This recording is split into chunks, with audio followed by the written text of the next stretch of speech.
What's going on, guys? Glad we're back. We're a little bit late, which I think we always are late. That's usually how it works out, right? So, It's fine. Don't worry about it. so tonight we got me, Michael, of course, out of Victoria, Texas. We got one of y'all pick it up. Zach, this is Zach out of Houston. And then Simon out of Houston. It's been a while, but I'm glad to be back. Yeah, man, Simon, we've been missing you, man. Like you just been out of it. Busy, Like, man, school. Looking my shit up. oh man, that's such garbage. It's okay though. I'm done. It's fine. I'm back. You and your degree and your future and Yeah, it's probably like money and health insurance. I'm sorry, guys. I didn't mean to. You're gonna have so much money for resin, you jerk. It's like a dream come true. So I was listening to some other podcasts, and a lot of them do this. But after our last week's episode, I feel like we should be throwing out some kind of disclaimer, like parental advisory, some kind of adult content within. Oh shit! Yeah, maybe. Watch your kids, hide your wives, hide your kids, because we're talking about the Fulgrim's parties on the Pride of the Emperor and shit. So I don't like. I feel like is that. I mean, we could like. You gotta, it's like, hey, fuckers, this isn't for fucking kids. You fucking like shitheads. Yeah, No? naturally. But what if the I don't know. FCC. That's what I was like. I was like, what's the fucking the FCC comes for us, dude.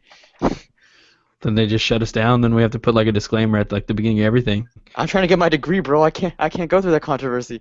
You're gonna get like your like financial aid suspended. Like you're like they're not gonna give you your degree. They're gonna be like something came up. They got these like red flag some DVDs. Can you explain these to us? It's not what it looks like, I swear.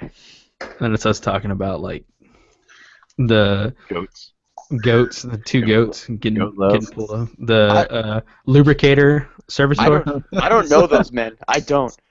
What was his name? What would they call him? Spankatron. Did you listen to yourself like that last webcast? You said it's like one of the servitors just has like a big finger.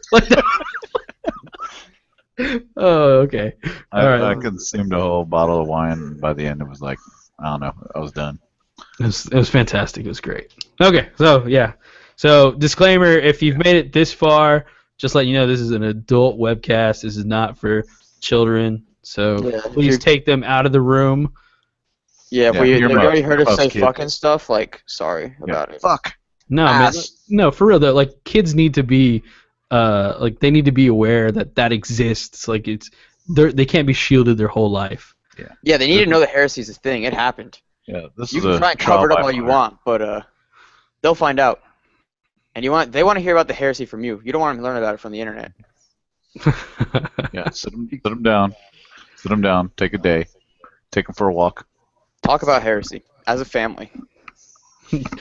It's like, son, we're going to talk about the dark gods today and how you have the choice to do what you want. The Emperor or the gods of chaos. I know at school you learn the imperial truth is the only way, but that's not true. What would you teach your kids? Like, okay, well, no, never mind. What? I feel like, yeah, you're right. It'd have to be the Emperor. Like, if you were living in, yeah, I get it. Never mind. Yeah, no, it's not like, yeah, dude, you could be chaos if you wanted to. Like, it's 2016. It's 2016. You wanna fall to chaos? You wanna do your own thing? Yeah. Get out there. You want to make your own choices? You're a fucking heretic, aren't you? God damn it. You're an emperor damn heretic. Oh my god. Yeah. Don't say God, yeah. That's probably all redacted. You open up his closet, just poof, and there's a fucking like shrine to Slanesh. Dad! Get out of here, Dad! Yeah, take me in there, Dad! What is my this? Doll. It's just a game. What is this? What is this doll doing to this other doll? I clicked the wrong link. I'm sorry. Why is everything wet? Like what? I don't know. I feel like you have to give your kid a choice, man. I clicked the link that said "Big Booty Sororitas bitches," and it wasn't. It wasn't, Dad. I swear. I'm corrupt. So yeah. Okay. Well, we'll have we got that out of the way. If your kids are still in the room, You're a bad parent. I'm really glad we got that out of the way. I felt like we did good work there. That was a good one.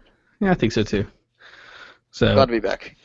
yeah. So anyway, so what we got on the agenda today? So we're gonna talk about our hobby progress. We're gonna tell y'all where we're at and as far as where we are in the hobby.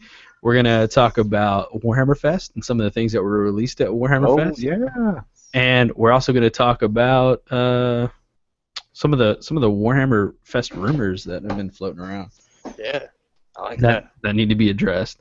And then probably at the end of the cast, we're gonna talk about. I think we discussed we're gonna talk about Sanguinius. Yeah, Sanguinius. Sanguinius. So it's a little agenda. I think we'd never do that. So we actually have like some sort of plan laid out today. Now you know. We're gonna try. What a treat for you guys. And knowing is half the battle. Some kind of organization. Y'all are so fucking lucky to. We put in the time. That's what we did the first 40 minutes of before we signed on. We had to work out the 4 things on the agenda. It's fine. Don't worry about it. It's all right. Don't worry. It's okay. We had to talk about that in Willem Dafoe. Oh yeah, for sure, man. Willem Dafoe. He's got his moments. Looks like Looks like Michael from Wild Horse. Looks like Michael. Well, that's from the movie Burning Mississippi. Like I don't know any other time. No, like no, there's no. Michael doesn't look like Green Goblin. Like Willem Dafoe kind of looks the same in every movie he has. Like I think he looked 50 when he was 25. No, dude, he aged like a raisin. No way, man. No, dude. Willem Dafoe? Yeah. I think he or maybe had work done, but he's always had like clown face. No, Zach, it's you who's out of your mind. Did you see how young he looked in that Burning Mississippi movie? Like it looked like now it looks like a fucking like somebody took a vacuum cleaner to the back of his head and just like all the time he's just like rah, rah. So I don't know. Willem Dafoe. It's nobody's fault except your own. Great guy. We love him. We love you so good. So good. I wish you were in the Spider-Man movies, but you're not. Your time has passed. Yeah, you're done. You had your chance. You were the best Green Goblin I ever saw. Dude, like actually, keeping like the conversation going. That should probably die a long time ago. Like I think Willem Dafoe as a Green Goblin now, with the new like 12-year-old Spider-Man, would be like 10 times scarier because of like how old he is and how creepy he is now. Like I think he would actually be like terrifying right now as like a Green Goblin. Nothing's ever gonna top that movie for me. So specifically the part where he's like, he says, "Wait, are you in or you out?" He's like, "You're the one that's out of your mind." Fucking great. Said James Franco, right? No, dude, that was fucking William Dafoe and fucking Tobey Maguire. Oh. Wow. Cause it's like, let's team up, and he's like, "You're out of your," and he's like, I don't know, it's the whole thing. Fuck you for not knowing the reference, Michael. I didn't. Like I didn't. I'm not as passionate about Tobey Maguire Spider-Man as you. That's my fault. I grew up with Spider-Man, man. That was my shit. You and everyone else. Tobey Maguire. No. He could have done better. It's not Tobey's fault. All right. I think it's all Tobey. I think that's all on Tobey. No, he didn't do anything. It was Sam Raimi. Raimi did it. It was all good until Spider-Man 3. Like Come on, bro. I enjoyed 1 and 2. Yeah, you didn't like emo Peter Parker? No, fuck no. Like that whole movie made no sense. It wasn't even Spider-Man. It was a Peter Parker movie. But anyway, I digress. So, what are you working on, Simon? What have you got for us? I'm working on Ashen Circle right now. That's what I'm doing. Ashen Circle? Yeah, dude, I'm just doing some word bearer stuff. How far deep are you in? Like, how many Ashen Circle are we talking here? 10. You going full Monty? I mean, it's 10. That's the song. I'm in there. You know, I got 10 Ashen Circle, 10 Galvor back. You know, Samus. Did you finish your Blood Angels, or did you just kind of? They've been relegated to like allied detachment, sort of like let's do cool stuff so I can fill in slots on my Ultramarines army. Like, like Assault Marines. That makes sense for Blood Angels. What brought that on? Like, why'd you switch? I have 4,000 points of Chaos Demons at my house that I just haven't been doing anything with, and I was like, well, I only need like $200 to get the little core of word bearers that I need. So that's what I did. So that's all it takes to fucking turn you to a heretic. Yeah. Yeah. Like Just a bunch of demons in the closet. Like if I brought you like a little baby demon and said, "Hey, can you take care of this?" You'd be like, you know what, demons aren't so bad. I mean, if it's Maybe a baby one, right? You know. Because they're kind of like snakes, right? They're kind of cute looking when they're little, and then they get big, and you're like, oh fuck, what have I done? Now my fucking house is burned down because I fucking raised this flamer. God damn it. Well, yeah, I mean, you know, if you're gonna be like that about it. Look, man, You know, demons have rights too, all right? They all deserve a home.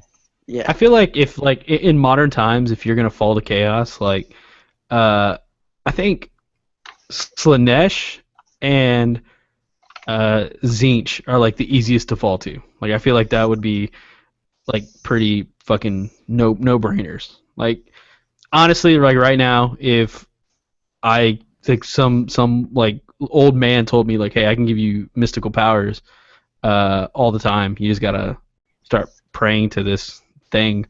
It's like what kind of powers? Like you could shoot like fireballs from your hand. Like you can see the future. You'd be insanely rich. You can bang demonette bitches. If you want to, if you're about that, you know. Never mind. I don't know. That, I don't know. If you work foam, somewhere, that foam just fell off my wall. So I'm like, if you had to spend like, an hour and a half driving in like Houston traffic, you'd probably fall to corn real quick. I think. Yeah. Yeah. but like I think what like I'm really like was thinking about is who the fuck falls to Nurgle? Like how nasty of a thing do you have to be to like? Well, no, think about it, right? So, like, let's say you get really, really sick, and like some dude appears in your fever dream where you're shitting your insides out, like your skin's peeling off because you got some sort of fucked up disease, and this dude appears and he's like, "Hey, man, if you help me, I help you. Like, I'll make your pain go away, but you gotta worship me."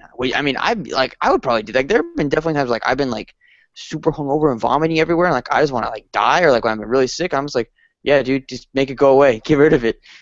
So like it'd be like one frat party for I'm you. real fucked up. And you're done. I'm in. We lost you. We lost you. Just a horn? Just one horn? Is that cool? Yeah, just one horn. But They'll never even like notice it. I think The chicks will dig You- horn. like- Chicks dig horn. no, dude. Like like okay, like we have the insider knowledge to know what gods are gonna try and come get you. I'm just And saying, if if- I had to pick, I'm gonna go corn probably. I mean, 'cause you can still be semi-stable. Yeah, Just but fake into like, fights. but you were talking about like following the Nurgle. Like Yeah, I I'm feel just like saying, they I can see how it could happen. I'm not saying I would. like well, I feel like they couldn't like out and come and tell you. They'd be like, yeah, you just gotta worship this god. It's like the what god? Oh, Nurgle. Who? Who do I need to worship? Yeah. I just Our number- sign this our- paper, man. Our Like hurry numbers up. are real low. We're trying to work. Everybody wants to be fucking clean nowadays. It's like, Yeah. you want me to worship Nurgle? You want me to stink all the time? You want me to never get laid again? Yeah, you don't get laid as much as Like, But I'll use my magic biomancy powers to, enable that, right? Isn't that how that works? you just like excreting bodily fluid all the time, so you don't have to get laid. Yeah, it's Like, fine. it's part of being Nurgle. You just all the time. I mean, I don't know, man. I'm just saying how I could see it happen. That's what happened to Mortarion in the Death Guard. I'm just saying. I'm not saying that's what I would do. I'm just saying that's how it could happen. I don't know. I feel like the numbers. Like, if there was a RKI for like gods, then like the Nurgles have to go door to door and ask. I mean, corn is just like easy pickings, like all the time. Just like, yeah, got one, got another one, got another one. Like they're the like AT&T of fucking, like everybody just goes to them. Everybody knows they want to go with Zinch, like the Verizon, but they're like, it has a lot of fucking baggage to that. But like Nurgle's like the fucking like Sprint of everything, the Boost. Yeah, it's like the boost. He's like, you're like that's when like you're desperate. You're like, I got no other option. it's like the Altail, like you just, I gotta do something. And then you're like, you know what? I'll just die. That's all right. It's fine. You know what? It's okay. Yeah, it's just death. And then Slanesh, like that's easy. Like, I don't know, like I don't even have a cell phone like provider to compare that to. Like Slanesh is just Slanesh is like having the cable line. Like everyone's got one. It's just kind of like it's really easy to use. like it would just take like two like girls at the door. You're like, Hey, two at the same time, Slanesh. It's like, I guess. All right, Yeah. cool. So that's like the fire stick of the, the jailbroken fire stick. Like you gotta whack that everything. Let me see anything I want. No, Get it all. Anything? It's a party. Anything. how bored? Like you'd be bored so quick. You'd be like a year into Slanesh and chill, and you'd be like, I'm done. Yeah. Can I switch? Oh, I can't. I'm all- I didn't see I'm all that out- contract stipulation. Oh shit. I'm all out of jizz. Like I'm all dried out. I'm dry. I'm like a raisin right now. Got nothing. there's Got no- nothing. My balls look like fucking dried raisins. Okay, so that's what Simon's working on. What about you, Zach? What do you got going for you? Not much. I kind of fashioned this Lord of the Flies spear out of my paintbrush here, and that took me like 5 minutes. I got these Just Aaron sitting in front of me, these Cal Just Aaron, but I think I'm gonna go with Pop Goes the Monkey Cataphractize because they're just fucking sweet and different, and I don't want the same ones, and I'm gonna put them on my Calth Marines. But there's not really, like, I'm looking like there's not a whole lot of detail compared to the regular Sons of Horus ones, so I'm kind of at an impasse. And then I'm going to tape up some wings before I lay. I had to wait for some lubrical green to come from Forge World, like the Forge World paints. Yep. To base coat my Storm Eagle, but I'm going to tape them up like I've been doing the other ones. So that's kind of what I'm working on. I'm just at a snail's pace right now, man. Dude, I hear you. Like you're talking about like Pop Goes the Monkey. Like I got some Blood Angels shoulder pads in. Actually, they're right here. Like for those of y'all out there that are listening that have not heard of Pop Goes the Monkey, you should go check out his website. Let me see if I can I want to see him. Make this happen. You haven't painted him. Yeah, they're coming out. Kind of tell, sort of. Not really. So it's got the two wings with the drop in the middle with the. Yeah, but it's like a full, like the way it looks like a like full as like angel wings like it looks like the wings are draped over the entire the Cataphracti shoulder pad. And like I ordered these before I had Cataphracti Terminators. Like I saw them and I was like, man, I got to get some of those. And like my Blood Angels are all Dreadnoughts. Like I'm not actually going to be running any Terminators, but they're just so freaking sweet. I was like, man, I got to get me a set of that. So ball out, bro.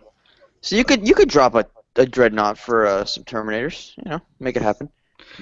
Do you have the Terminators, or do you just have the pads? Just the pads. Just the pads. I could send you some Terminators.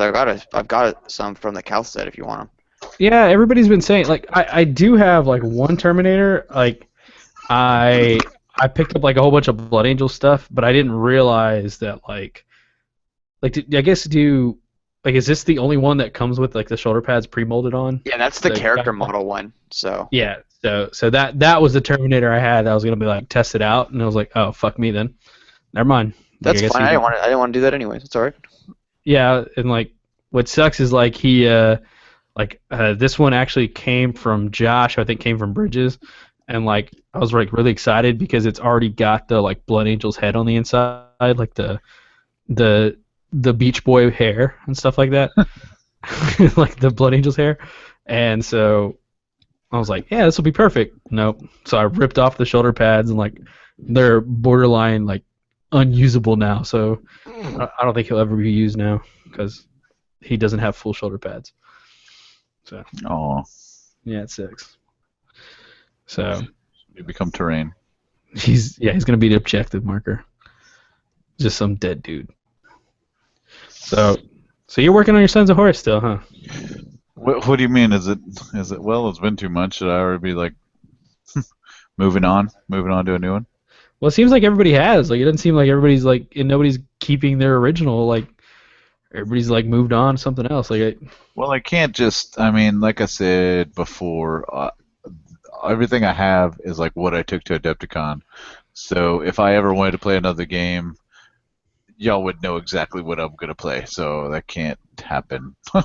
I gotta have at least a few options. I'm not like Josh buy everything and use 1/3 of it some of the time. And then take it all to Adepticon anyway. Yeah, and pack it all on the plane, in the van, in his anus, everywhere. Adepticon 2017. Just kidding. Yeah. Yep. Yeah. Well, we should start planning that now of how we're gonna all go. Yeah, we actually there's a like Facebook chat that we're in that's like everybody that's a podcaster. It's like got like Tim, Michael, it's got Freddie the Swede, it's got the guys from JP and from Age of Darkness, I know is in there. That's cool. The Varangian podcast. podcast. I didn't know we had that. Yeah, well, like they were talking about like basically all coming to Adepticon 2017. Like they're all like looking up prices for tickets and everything like that. So no, they should all come to Stiff 3. Yeah. Like we should make Stiff 3 close enough to Adepticon to where they can just like road trip with us, and we just have like this massive caravan of absolutely like the Winnie. That would be like, pretty fucking baller. And just like we'll go like squatch hunting, and we'll go play Heresy at rest stops, and we'll go like tag up walls with like the Eye of Horus and just be hooligans. Yeah, what are you doing at the Waffle House? Oh, a little Zone Mortalis. It's all good. You know what I was thinking we need, guys, to really reach out to this current generation of people? Is we need a Forgotten Legion Snapchat account. That's what we need. What's Snapchat? And at that point, it's actually how old he is. we do. That would be really cool to have a Snapchat account. And what does that do? It's an app on your phone that is like just because I'm dying over here, I'm sorry. It's just. Do you want me to explain, Michael? Or you want to explain it? Do I have to be is it like? Did Go they ahead, just Simon. come out with it? Has it been out for a while? It's been out a good minute. Yeah, it's how you get nudes nowadays. Like in what? Not really, but Oh, okay. It's like a social media thing, Michael. Now, all right. Like maybe it was news when it came out, but not anymore, all right? I gotta find out. You gotta tell me, man. Playboy's like not doing nudes anymore.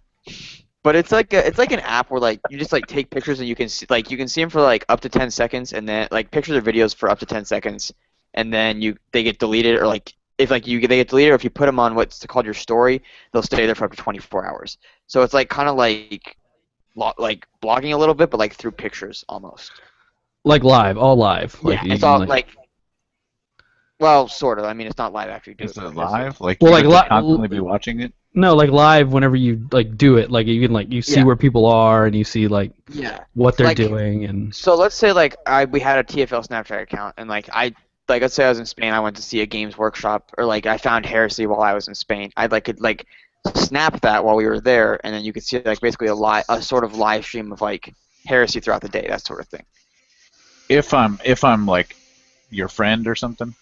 Yeah. If you're being followed, if you're following, like you have to. You get a notification that says like, oh, Simon wants to show you that he's using the bathroom at the Triumph or whatever. All right, so it'd be like I'd go on and be like, all right, what's everyone doing on Snapchat right now? I'd be like, oh, like this is their story. Like I'd click on their story and be like, oh, my friend's getting he's at work, and then now he's like going to get meals. Now he's at the rec, that sort of thing. It's like, I've never heard about this thing. it's like timed Instagram. Like it's like Instagram that doesn't like you don't have to like I don't know how to. I've never Instagram. I know what Instagram is, but I've never used that. So. Heard of me, Zach. You're lucky I'm on the Facebooks. I'm just saying, I think it'd be kind of cool because then everyone could periodically post hobby progress, that sort of thing. But an inside look at TFL. Could we all like be on the same Snapchat account? Yeah. What? I've tried to have Snapchat on 2 different phones and it didn't work. Well, it's like only one of us could be logged in at a time, basically. But like we all posted different stories. Yeah, I'd be down. That sounds fun. That sounds like a great idea. That sounds like annoying as fuck. Well, you don't have to participate, Zach. You're officially out. It just sounds like I'm gonna get a bunch of pictures of people's food and stuff. Like, look what I'm eating. Oh, it's so awesome. Well, the whole point would be the TFL one, so it'd be like, look what I'm working on. Like, just got this like in the mail. Woo! Look forward to talk about that. You get way too many snaps of fucking waffles here. Yeah, penises. Well, yeah, that too. And penises. Like, hey man, that's your prerogative. You're sitting there just like dick. I'm just saying, dick, like if it's social media, it always comes back to penis, right? Well, that's okay. So whoever posts the dick pic on our account would get, we like if I post. It would be one of us. You're gonna ban me? Like, yeah, it'd be like how nice, like what level scale of like pro painted of an army would you have to see to like overlook the penis that somebody sent you? Like if they sent you like this badass like warlord fighting another warlord, and you're like, oh badass, like next picture's a penis, would you be like, I gotta ban this person? But I expect it from Josh. That's who I expect to do it. They sent me a warlord a second ago. That was cool as shit. They put smoke effects. Yeah, that macro cannon was replaced with like a big dong. Is that a human dong? Yeah, yeah. Like every. Oh, that's a cool Every snap you see has like a hidden dick somewhere, like just. See, I would do that. Okay, I'll download it. Like you get those 3-second ones, like, oh, he's doing really good on his son's. Oh, what the fuck? That is not a Prometheum. It's like a lap. That's not a Prometheum tube. Oh. He's resting it on the Leviathan. That paint job is sick. It's fucking sick though. The shoulder-mounted weapon is the tits. Oh god. How do you get those? How do you get that discharge effect? Oh. Is that MIG wash? He's using the MIG washes, but that's also his dick. Son of a bitch. So yeah, Snapchat. Okay. Sorry. I had to get schooled there for a minute. I'll download it. Be expecting like a shit ton of Snapchats tomorrow, guys. Oh yeah, you'll find me. Oh, you have to I think it syncs up already. Like as soon as you get it. So. Okay. But you know what I did notice that we don't have that I've seen like other like podcasts doing like really well with is a Twitter. Like we don't have a Twitter. Yeah, that was the other thing I was gonna bring up. We don't have a Twitter either. Simon, like, you guys need to do it. I don't use Twitter ever, but that's all right. Yeah, no. Yeah, twat me up. I'm too. Oh wow, there it is. I'm too busy like doing the Facebooks and the other things. There's too much. Hey, but we gotta hit all the social media fronts, dude. Hey, you guys in the chat, what would y'all be interested in? If y'all are there, just say like, hey, would y'all like a Twitter? Because Snapchats. You don't want to follow us on Snapchat? You can see what I'm up to every day. We have a phone number and none of y'all use it. Twitch would be kind of cool, actually. You wanna? Well, actually, like one of the. Like I've thought about setting up a Twitch with like, but I'm just not a good enough painter for it to like matter. I feel like there's nothing you could learn from me twitching. Yeah. I don't see how they clean their airbrushes so quick and shit like that on. Yeah, I don't know. Like, I want to know. I'm more interested in what they do outside of the camera because like Scattershot guys, like the who are the shoe guys? Vaname production. Yeah, Vaname Customs. Yeah. Vaname Customs, like those guys, like how do it's like okay, well, I'm just gonna do this other color now, or whatever. Maybe they have multiple brushes. That may be. I don't know. Those guys are rich. They can have multiple brushes. They just throw them away. Yeah. They get the $20 Chinese ones and just toss them out when they're done. There's got to be something because that takes me like a long time, and I'm real thorough. And maybe I'm doing it wrong. I don't know. Maybe if you're doing it wrong, I'm doing it wrong, dude. 'Cause cleaning my brush takes me like 30 minutes in between colors usually. Yeah, I have to. I make sure I line up a bunch of shit, like everything I'm gonna do a certain color, and and knock all that out, and it pisses me off when I gotta. Or sometimes something will happen, or something will happen. One of my kids will eat shit somewhere, and I'll have to like step away, and then I'll come back, and I'll be like, oh, like I gotta wash all this shit out. Have you ever laid down your airbrush like for a second to get something, and then come back and the paint's all over the fucking place? Yes. Like you're like, oh, the cup just emptied all over the place. One of those. Yeah. I have an airbrush holder I have the airbrush holder filter thing, so no. I know that's probably like easy to make too. It's probably like something super simple you could customize, and like I I bought don't mine know. for $10 on Amazon. It's like a little filter, so like for cleaning and stuff. It's like those airbrush cleaning stations. It's just one of those. Yeah, I got one of those too. Yeah. So it's even more pathetic when it happens. Be to a me. responsible adult, Michael. Jesus Like, Christ. Straight up, it's in like, if you could look at my house, like it's in like that room right there. Like but the room I airbrush in is like over there. So it's like it's like if I'm airbrushing, I'm not gonna remember to go get that. Like it just. Be a Yeah, responsible adult. God damn it. I should go move that. I'm not gonna remember. I always tell myself to do it, but I don't. Dude, I'll put it in the chat for you, bro. Like, don't forget. I will. Don't you worry about that. Oh, I will definitely forget. It's already gone. What are we talking about? Chris Pretty says Snapchats for 13-year-old Hey, girls. Chris, how about fuck you? All right. Lots of people use Snapchat for stuff. Hey man, whatever chicks you're interested in, it's all good. You're still. Dude, I have Snapchat. Everybody I know, like all of my friends have Snapchat. Dude, the Like, Houston Texans have a Snapchat account. Are the Houston Texans a 13-year-old girl? I didn't think so, Chris. Stick that in your science. All the kids at the school I work at use Kick. I don't know what. Really? That's where you get the nudes now, Zach. That's the nudes. That's the nude. That's. Because you can erase all those messages. So when you're buying your weed and stuff, and the cop's like, "Yo, let me see it," just erase it. Yeah, like everything is designed to get around the cops. It is for sure. And the teachers and the parents. Yep. If all for the childrens. Also, the childrens can do illegal stuff. It's only illegal if you get caught, Michael. Right? That's how that works. Right? Zach, you're a cop, right? It's only illegal if I actually get caught, right? No, it's always illegal. What? I'll catch you later, Simon. It's all good. Statutes, man. Yeah. I got 2 years if it's a misdemeanor, man. I'll get you. Thanks for the confession, bro. I ain't confessed to nothing. You can't prove anything. All right, so I guess I'll talk about what I'm working on now, since we I'm sorry, this Mike. weird Yeah, Michael, we ruined you. Snapchat tangent. Like, I think that's gonna actually happen. I think we should set up a Snapchat account. Just see I think it'd be fun, but whatever. I'm gonna find all the new quirky social medias, and we're getting on everything. We're going live. We're going viral.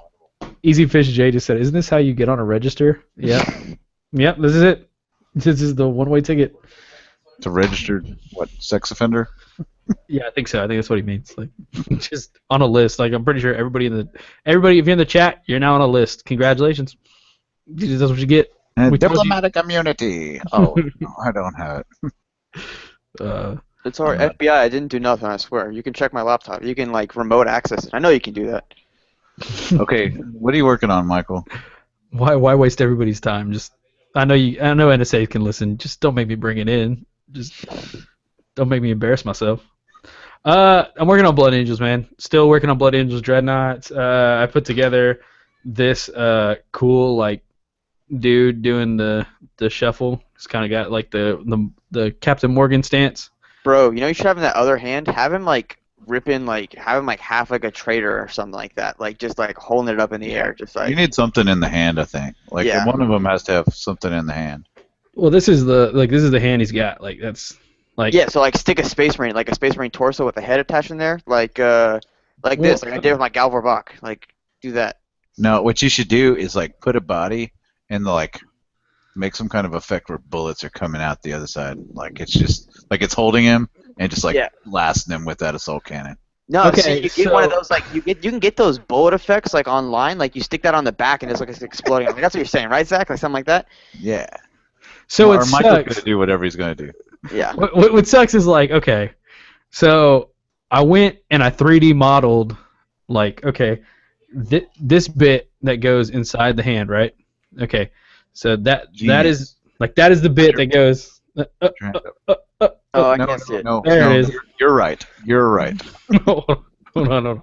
I got this, fam. I got it. Pull it back. Pull it back a little bit.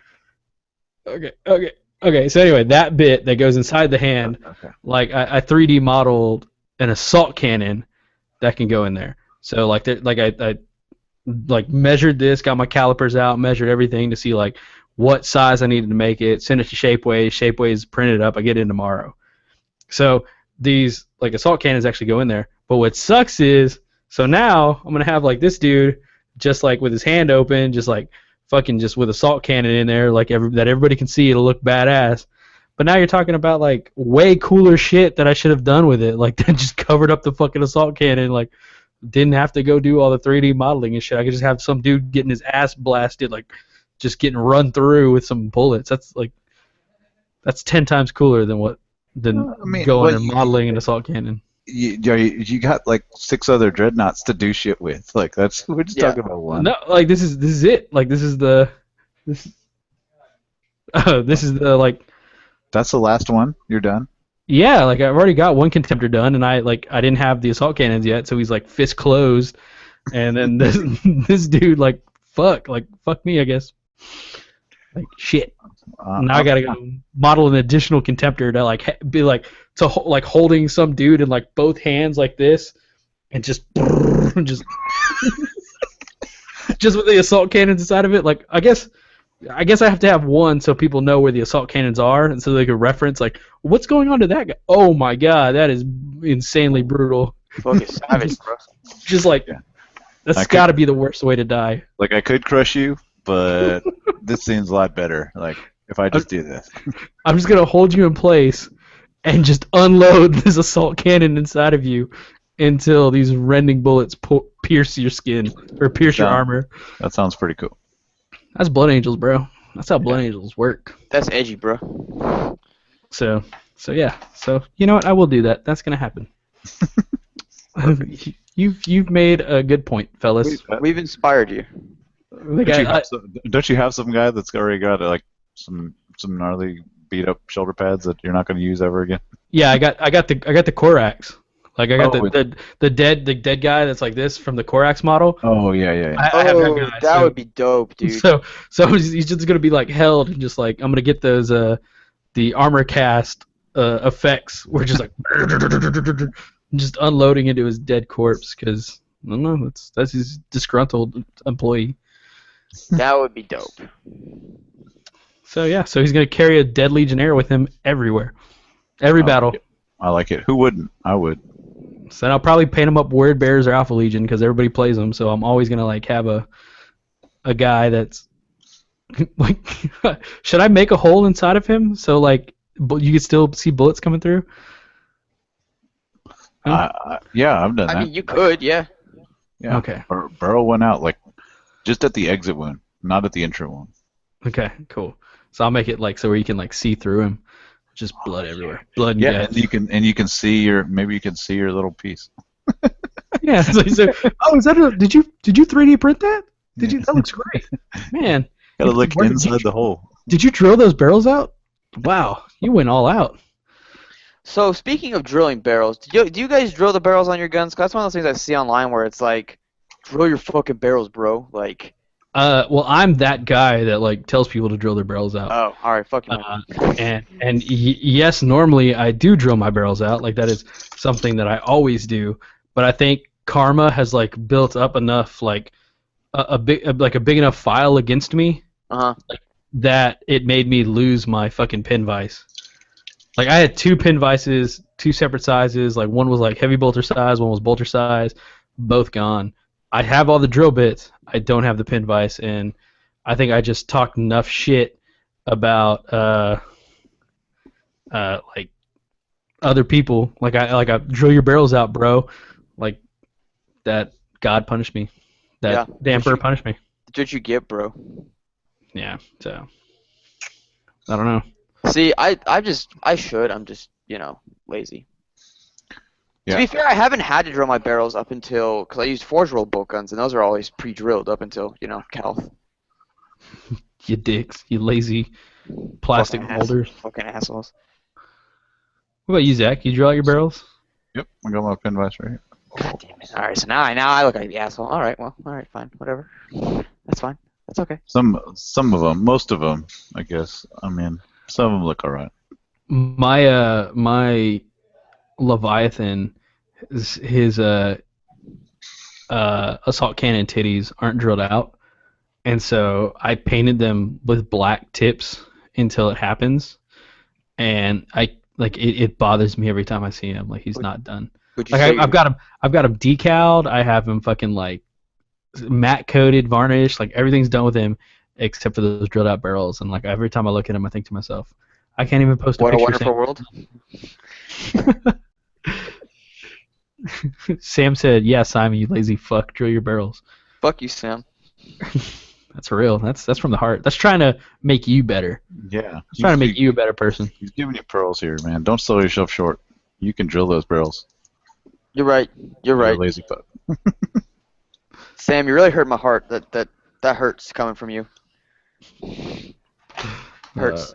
I mean, it's one thing coming from like Michael and Zach, but coming from you, that means a lot. Yeah. So anyway, so that's what I've been working on. More dreadnoughts. So many dreadnoughts. Bad at like fucking Ryan. I see you're in the chat, dude. Thank you for this paint scheme. It's the best fucking paint scheme I've ever used in my life. I can't say like enough how like popping this red is. Like every time I take a picture of it and I send it to you guys, like I always think to myself, this paint scheme does not pop enough on camera. Yeah, but it sucks. in person, you just wait, kids. You just wait. So You guys are gonna dig it. yeah. So I got them in my little display case over there, and they're just. Shit's you're- gonna be so cash. Pretty close to done, huh? Oh wait, you need all your pods, right?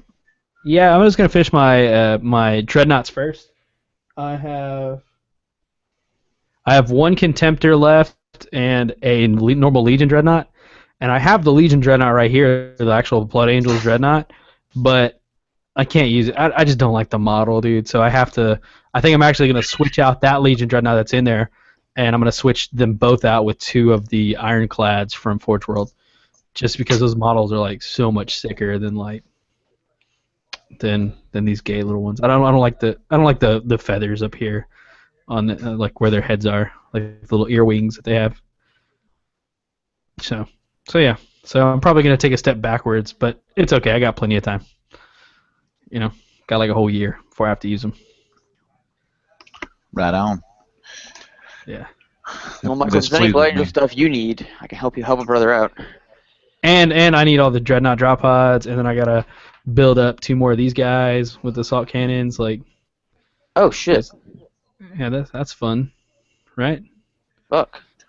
That's, You know what, guys? Like, we were actually talking about like stuff that I could like 3D model, because like I've actually like taken up 3D modeling, like really fun, and like I have like such a good time doing it now. So if y'all want to send some stuff that you want to see 3D modeled, I'd like to get a try at it. We're actually talking about these attack bikes and how there's like no like real kit for the attack bike to go on Oh no. to an outright. Like, it'd be better. Oh, Hold on, something happened. Monty, you're What? slipping. Yeah, you And- lagged. You lagged a little bit. Am I back? Yeah, You're I think okay so. now. Oh god, Yeah. I don't know. I got a Facebook notification on the screen, so I think that kind of. Okay, you're Colin, talking you're about right. You're you're running talking forever. about attack bike kit. Yeah, so we were talking about like an attack bike kit, and so I think one of the recommendations was to get it on the right side, like make an American attack bike kit. Yeah, And- America. American No, that No, it 'cause- should. good. I said that's how it should be. Yeah. We drive on the right side. Oh, Yeah, good. we made cars, we invented cars, so we get to choose which other road we drive on. Anyway, Fuck you, England. and so we like I don't know if you've made like if you put together an outrider attack, like if you put together an outrider, there's no real way to attach the attack bike on the bottom. You just kind of like got to do some glue and hope on there, and like just just go like hope and pray that it stays. So just don't ever drop it. But so I was gonna make a kit that went on the other side and actually loaded up with the outrider. But Jay was suggesting to do a trike, and like, I mean, I could do that. I just don't know how popular that would be. Like a trike with like the dude standing behind the other dude, like shooting over his head. Like I don't know if that would be like preferred. What would you guys want to see that? Like, I mean, I'd like to see a prototype at least. I mean, depending on how it looks would determine whether I think you something that like. that is so much work to just like not like to like Not just- disappoint everybody's like, oh, that's cute. That's bullshit. Hey, Michael, why don't you make me like 5 different kinds of... Yeah, why don't you show me like with your 3D And, modeling since you're so good at it, right? Then we'll put out an internet survey, What- and then we'll do... Like, I want one with like that's like a German half track. You know, can you do that? Like, I'd like one Harley style if you could do it like a chopper. You know, if you could do it like that, that'd be pretty cool. Yeah, like Can you make that happen for me, Michael? Squat Like- bike is the picture he said. He sent the picture of like the squat bike and said he's like, yeah, the bike is shit, but this is the idea that I think would look cool. that guy's not even like reaching the There it is. pedal. Here it is. Here it is. It's so good. It's so good. No. Okay. Check it out. Oh, wow. We love England. Simon's not really. Okay, like that. Oh, it's all small. Yeah, Make Well, bigger. I could see it. I mean, Like you gotta put your imagination. I can't see his. I want to see his diminutive little feet. His I little can't- dwarf feet. I can't, bro. I can't get any closer. Oh man, it's so good. He's a. Anyway, I can only zoom in with my computer. All right. So anyway. So yeah. So like something like that. I don't know. I can do sidecar on the right side, or I can do trike with like a dude standing on the back, like you see in the screen right now. I like the sidecar personally. I don't know how I feel about the trike, honestly. You're like, that trike is kind of bullshit. I mean, I wasn't gonna say it. I don't know. I like the idea. Like, I think it would look pretty cool with like a Space Marine, but I just don't think it'd be popular, and I think people would like not be about it. Is If you could make is the model different from like the? I mean, you have to put them on feet, standing up, as opposed to what you get on an attack bike. You know, right? Yeah, I but mean- like that you can just use normal feats for. Like you just Use the normal feet, and so there is two. Yeah, there's two pieces, right? It's got Yeah. the legs in the thing. Yeah, you're right. Okay. then you'd have to get special arms for it too, and then you also have to get the weapon. E-tron likes it, and they don't Dude. like Simon. They don't. I'm not sorry. I said what I said, people. Doom Buggy said yes, or E-tron said Doom Buggy yes. I don't know, man. That's. I'll open to suggestions. If you want to see something, send them my way, and I'll see about it. Like I've gotten like on a logarithmic scale better like in the past like week, just like ridiculous, like from like 0 to like 1,000. Like I'm so impressed with myself right now. So Proud of you, buddy. I'm taking all orders right now. That seems like a big piece, though. I mean, aside from the just the attachment, you know, like redoing the whole bike is big. It's a A pretty big project, but whatever. pretty confident. I don't like that negative tone. Do You don't- you You don't your get thing? one. You don't get one. Maybe make some different tires. Can we get away from the normal tires?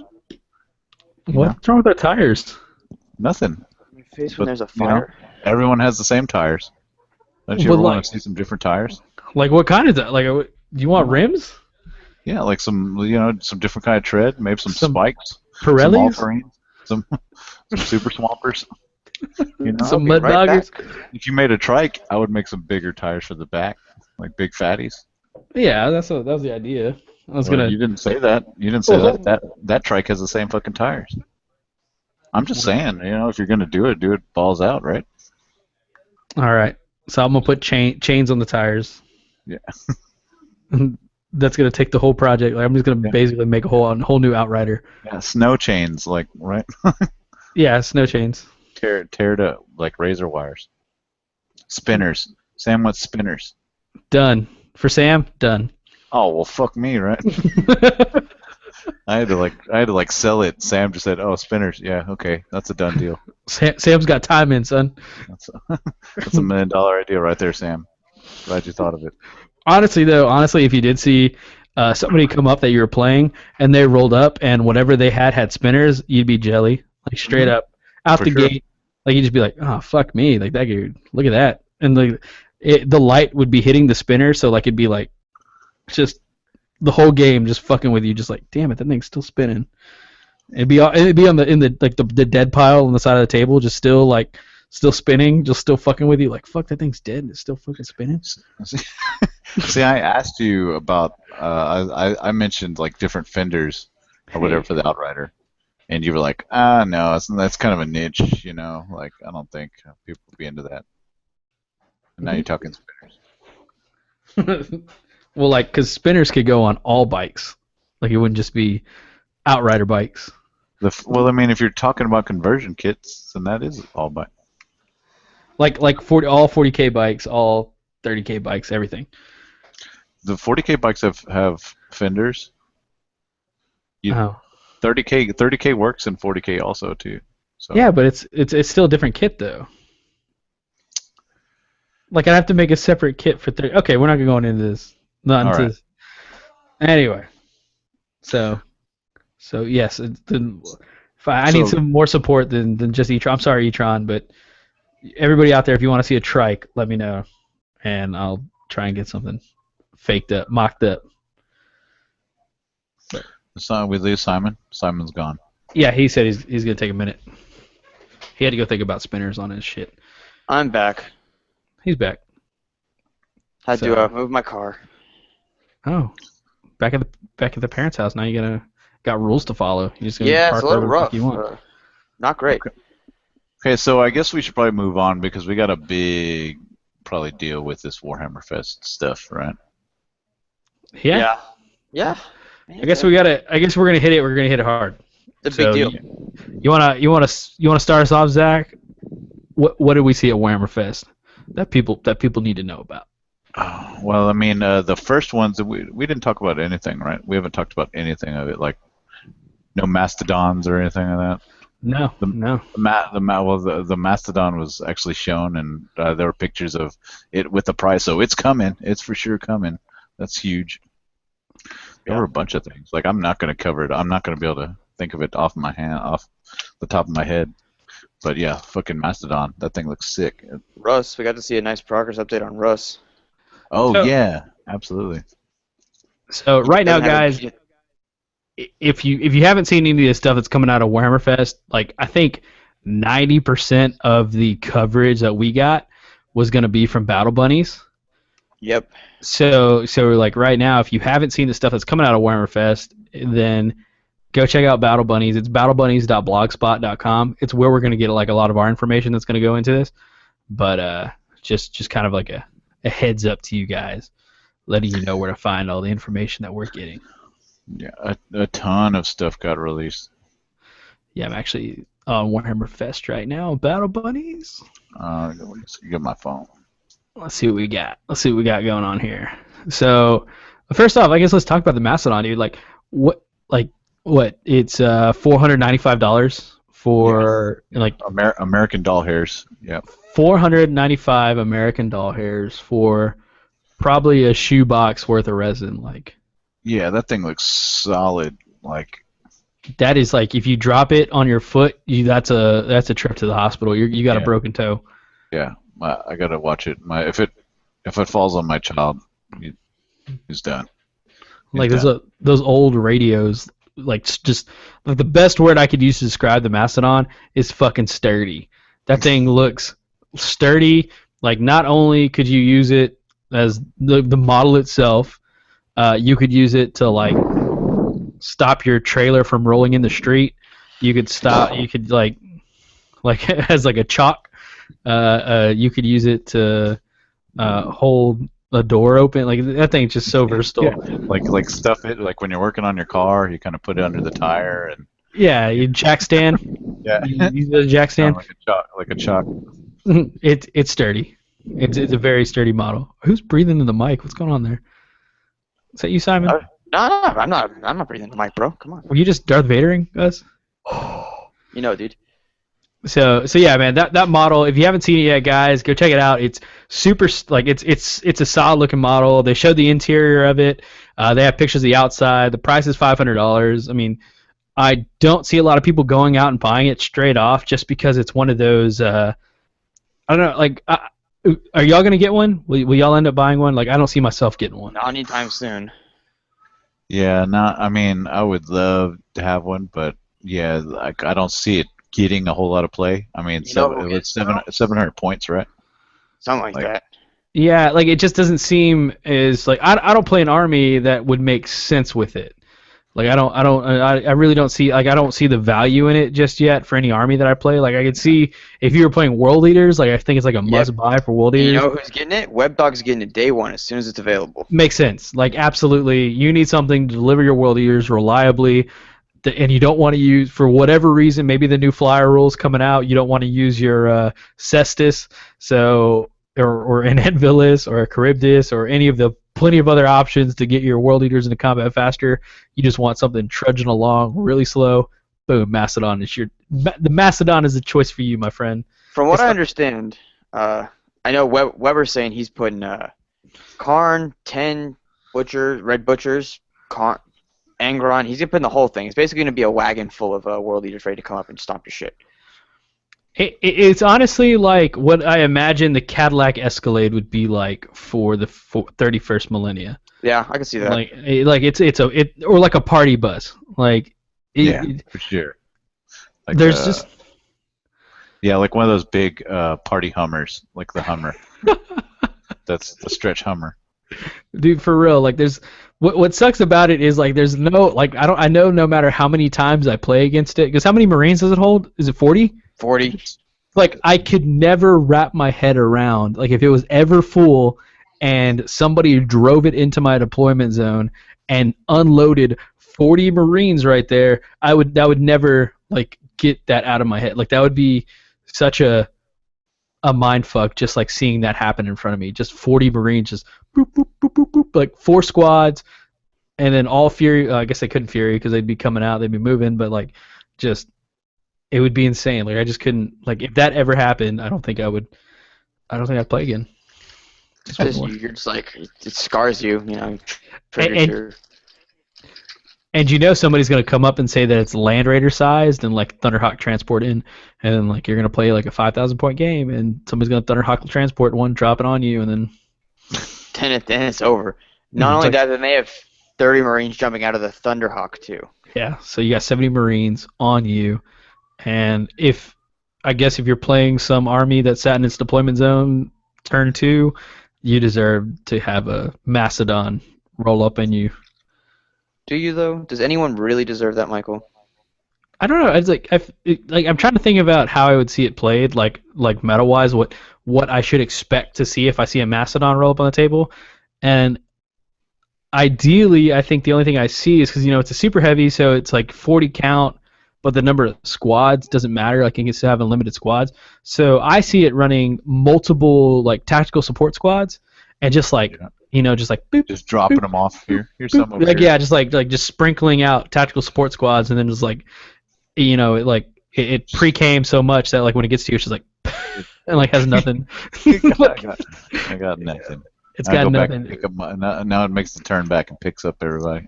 Well, and on top of that, like it's just, like as soon as it's on you, not only do you have to worry about this like possible 40 dudes, or like you've got this massive tank in front of you that's not going anywhere. It's got the Melta blast. It's got those 3 array. Yeah, it's a 3 small blast Meltas. It's just like brr, brr, brr, yeah. Like oh that eat through buildings or something like that, right? They got Wrecker or something like that. Yeah, I think so. Yeah, it's like Astra Militarum players, I'm sorry. Like that thing is not gonna get your Valdors ready, like, because you're going to want to definitely incapacitate that thing somehow, so it's not shooting 3 Melta Blasts at you a turn. But and it's pretty sick against flyers, too. Oh, yeah, it's the... It's got a Skyfire it's got the Icarus autocannon on, doesn't it? It's not Icarus. It's a... Man, I can't remember what it is, but I think it's like Strength 7, 7-4... it's Skyfire, Interceptor, and I want to say it's like 6 shot, 7 shot, something ridiculous. I think it's a heavy 5. I want to say. And just unloads. Dude, that thing does not fuck around. Yeah, well, I mean, but even then, like there's no real reason that it should worry about flyers. Like, I couldn't imagine like taking it out with any flyers. No, dude, Even my lightning's gonna roll in. and it's super heavy, dude. I know, I was kidding. Dude, like, you don't realize how useless a lightning is till you try and take out some sort of super heavy. But my Kraken penetrators. Well, D3. That's all you're getting. I don't know. Yeah. It's gonna be one of those things. It's like when you see it, if you're not prepared for it, you're gonna get fucked. Like. Well, okay. So what? It's Who's like gonna prepare. Like I'm gonna prepare. Yeah. Well, they may take a Mastodon, so let me. Well, how many points is it? 700. Yeah. 700 points. How many whole points? 12. Or where are the rules for it? It's in book 6. Oh, so I don't have book 6. Oh, I got it right here. Yeah. I got it right here. So what's the minimum points game that you could play it in? 2,800, 3,000. Yeah, so that's. So you're not gonna see it in like any tournaments unless they're like really big tournaments. Like a badass tournament. Unless it's a fucking kick-ass tournament. But other than that, then.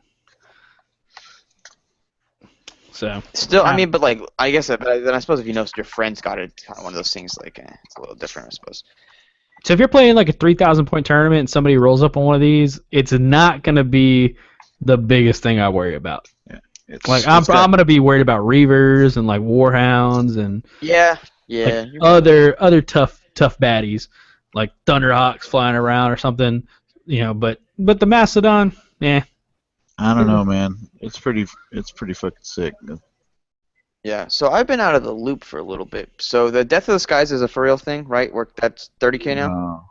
No. Yeah, no, it's all it is. What? Yeah, it's all 40 like Relaz, man. You're right. You're 100% right. It completely replaces the Warhammer 40K flyer rules, which in turn replaces the 30K flyer rules. But there's no profiles out right now, so I wouldn't imagine anybody playing with it or playing it. So. Who is Relaz? Who is Relaz 6? Zane. That's Zane, dude. Zane? I know. I know. I'm just looking. Oh, he's gonna be like, witness me. He has been. Dude, that guy's like insatiable. Yeah. So, but yeah, no, that's a real thing right now. We've been kind of discussing like, because there is there's an intercept phase now where you can intercept, other flyers while y'all are both in reserve. So there's a possibility that you can intercept if for whatever reason you took 2 Anvilus and didn't take 2 drop pods, and so you had 1 Anvilus come on but 1 remained in reserve.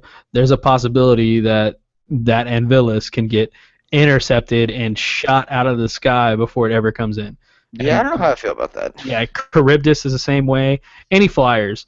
And so, I think with the saddest one is the Arvis can now get intercepted. Like, that's, like, very sad. Such a sad thing. Like, the Arvis was just such shit before, and, like, now it could have a chance to not even come on. Like, I think, if we're running a tournament this weekend, but, until further notice, like, they should specifically say whether those rules are in effect or not, since they're so, I don't know, new. I guess I haven't even read it. I haven't read the stuff, but it sounds like some shit. Yeah, I just it was my finals week the past couple of weeks, so I just haven't been in the loop really. Dude, Easyfish J just said I'm not trying to we're gonna come back to this, but he just said each dreadnought counts as 10 models, so 4 Death Blossoms coming out of a fucking. Oh man. In the Mastodon. Michael's like, I didn't have a reason to buy it. Now I do. That is asshole 101. Like, that's like they show you on the screen. They're like, okay, so this is the Eldar. Oh, this is 30K, asshole? Never mind. Let me flip it over. Mastodon, 4 Mastodon, or 1 Mastodon, 4 Death Blossoms, 2 troop choices. Yeah, that's brutal. Yeah, that's also 2,000 points. Yeah, but you're playing a 3,000 point game. You're gonna you fill the rest out with tacticals. It's fine. Pooping out Mastodons. But anyway, back to the Death from the Skies. Yeah, like Arvis is fucking shit now. Like it gives you a reason to take like additional flyers that that can protect your Yeah, flyers. like they're fighters to your bombers or whatever, like to escort. You need escort. Interesting. Yeah. So I mean, I have the book. It's in my room right now next to my bed. I haven't I read the general stuff like the intercept phase and all that. There's like 3 full phases, but it really seems like a burden to try and play it, like because you have to have You're adding in a phase, like you're adding in a whole other phase, which you're is horrible. you're adding in 3 phases, but on top of that, you're also adding in table space because you have to have your models facing each other. You measure out 36 inches between them, and they have to actually like go at it and like Oh, Jesus. yeah, it's a whole phase, like it's a whole thing, like it's a very bulky new rule set that's like I cannot see any tournament, like I can see tournaments pushing this off for as long as they can, and I can see ITC not adopting it. Like there's a bunch of things that I can see. It's very clunky, it's very cumbersome to run. I hate to diss on it, like because it seems like by itself, like the old one was the original Death from the Skies. It was some cool rules. Like there was some coolness to it. Like the dogfight phase, like the dogfight ability. Like you could play it as a separate game, but the way it runs now, making it a part of the standard game, it's really rough. It seems like it seemed like a draft that they like pushed on people. They're like, yeah, this works, right? You're like, oh fuck, like no, this doesn't work. Like why would this work? Like what? You're adding another like what almost 15 phases to the game or something like that. No, like 30 phases. If you run a full 5 turns, it's 3 per turn per player turn, or no per player turn. So additional 3 stages. Yeah, it's like ridiculous. 30 additional stages of the game if your reserves never come on for whatever reason. So yeah, that's yeah, I heard a little bit about it, but that's not really ideal at all. So that they didn't put it out as the draft. They just said, okay, these are new rules. They'll be out this date. Yeah, it's got the books out. How the fuck do they determine what stuff? Well, we'll just put this draft out. This they put out the FAQ or whatever as the draft. Didn't they put out something else recently as a draft?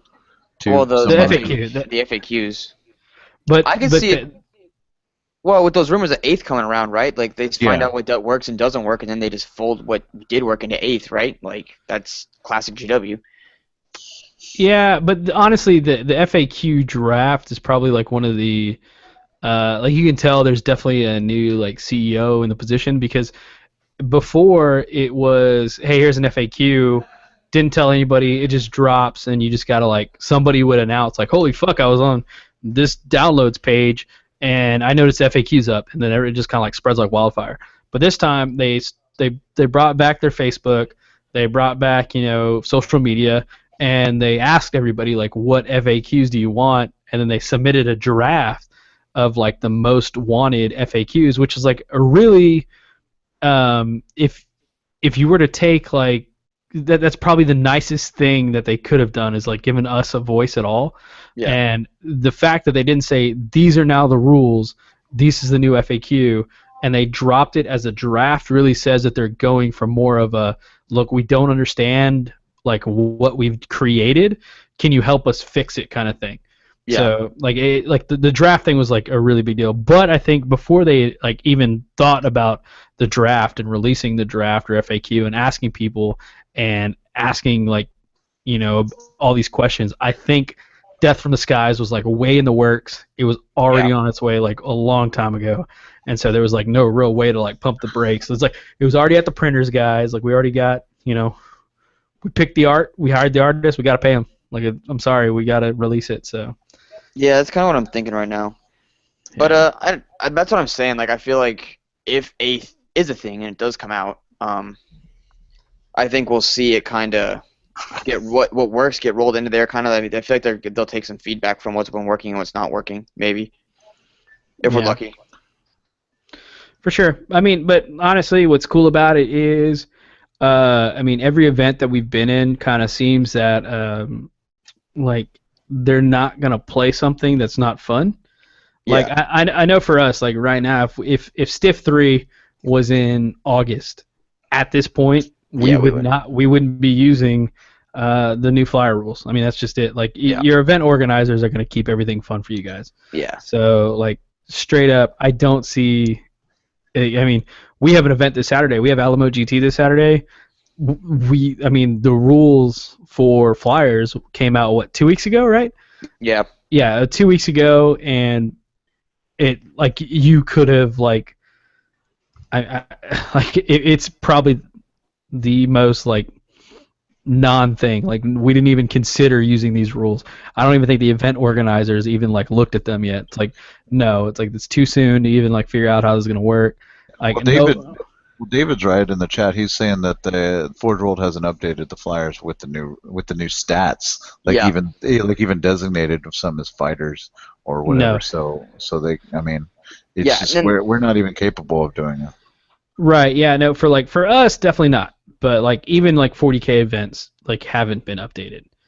So like it doesn't. I don't see like it. I don't know. I don't see it fully getting adopted. I think it would be. It looks fun. Don't get me wrong. Like it looks like so whoever thought of it played the game and they thought this would look cool and this would be cool, but it's not. It's too much work. Like I feel like it could have been. I feel like for like a casual type game, it could be fun, but for like tournament play, it's just like just too much. It's too much work. I feel like, and even for casual play, it's still work. kind of like, Jesus Christ. Yeah, I don't know, but anyway, we went way off the wire. Sorry, that was my fault. I apologize. It had to happen. Like that whole conversation needed to happen. The FAQ isn't finalized, so we're not going to talk. If you go listen to our last Radio Free Istvan, we did touch base on the FAQ on some of the biggest changes. I think we touched like 9 or 10 big changes that affected 30K real big. So Radio Free Istvan, you were on iTunes. Go check us out on our podcast. We did touch base on that. We're not going to draft. Yeah, it's just a draft, so we're not going to touch base. When they announce the full one, we'll go like fine-tooth comb like we did the Forge World FAQ. But for right now, we just kind of touch base. If y'all didn't know, we made some artwork to hopefully like change their mind on the FAQ, and I don't know. I feel like that got passed around enough to make a dent. Like I feel like some Games Workshop execs like this fucking picture's back. This bullshit ass looking. Yeah. Somebody keeps posting on her. Yes, we've seen the comic. Yes, they just keep fielding phone calls from higher ups. Yes, we've seen it. Really hated that comic. Like there was some really mad people. This comic's so stupid. Yeah, you're so dumb. Obviously, you know what they meant. Yeah, everybody would be distracted to Leviathan. People wouldn't be waiting next to it. Yeah. It's like, oh yeah, okay. They'd be in close combat. Obviously. Obviously, they'd be fighting the Leviathan face to face, and they'd be distracting it while one guy. Oh yeah. Man. So we loved reading the pissed off people's comments. Yeah. So. But also on a side note, check out Radio Free Istvan if y'all haven't heard it. They do a great interview with Steve from ModCube. And for those that don't know, ModCube is a modular device that they devised for, in our case, when we were at Adepticon, they used it for random objectives. So once you reach the objective, you got to roll on this basically a dice that was able to determine what kind of random effect happened because you reached that objective. And the ModCube itself is just a modular two-piece, easy to put together device that has 6 sides that are customizable and they can say whatever you want them to say. Don't you have a ModCube like with you? Don't you have one like at your house? Yeah. Let me go get it. All right. So yeah, check out ModCube, guys. We actually had an interview with Steve. If you like, what's kind of cool about the interview itself with Radio Free Istvan, if you've considered starting a Kickstarter, like doing a Kickstarter campaign for like one of your ideas or like something that you've thought about, go check out this last RFI because Steve actually Steve. He wanted to go by Steve. He actually goes through all the trials and like problems he had, like with like all the things he had to do to make a successful Kickstarter. He talks about in there, so like it's a really cool interview to have with him. Like it is hobby related, of course. You know, he does talk about like the things that he adjusted for the hobby, but the fact that he goes in like what he needed to do to make the Kickstarter successful, like is just like some of the stuff you don't even think about that you would need, like some of the logistics that you'd have to knock out before you even consider doing a Kickstarter. So a lot of information in that last interview. Such a good interview. Such a great guy. Such an awesome company. Show off that mod cube, Zach. Like this is all like we don't. By the way, we're not like getting any free endorsement or like any like. Yeah, wait. The FCC really will come after us if we don't say that. Yeah, this is like straight up. We're just like so pleased with this. Yeah, these are some cubes that we, purchased on our own at Adepticon. Basically, you can put whatever you wanted to. Like if you wanted to, like let's say you wanted to put one on your vehicle that said, "This is stunned," or "This is shaken," or weapon destroyed or immobilized or whatever. You can make. They make different things for each cube, and you can break them apart and slide in different pieces depending upon whatever game you do. They're real big in X-Wing, I know, and there's different just any effects that they do, but they used them for objectives, and basically if you got on them, then you could have like preferred enemy or something like that, and they're pretty cool. I mean, they're real multi-purpose. You can use it for multiple games. They're badass.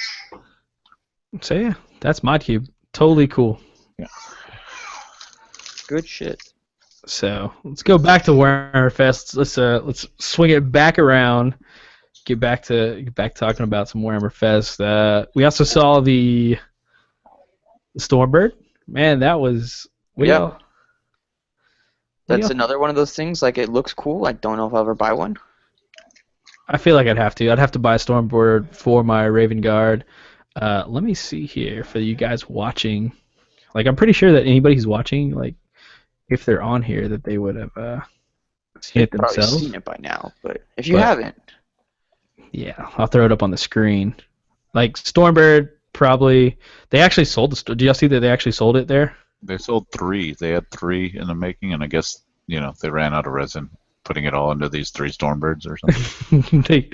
they had to wait for their next shipment of resin to come in. Yeah. But so, did you see one went up on eBay?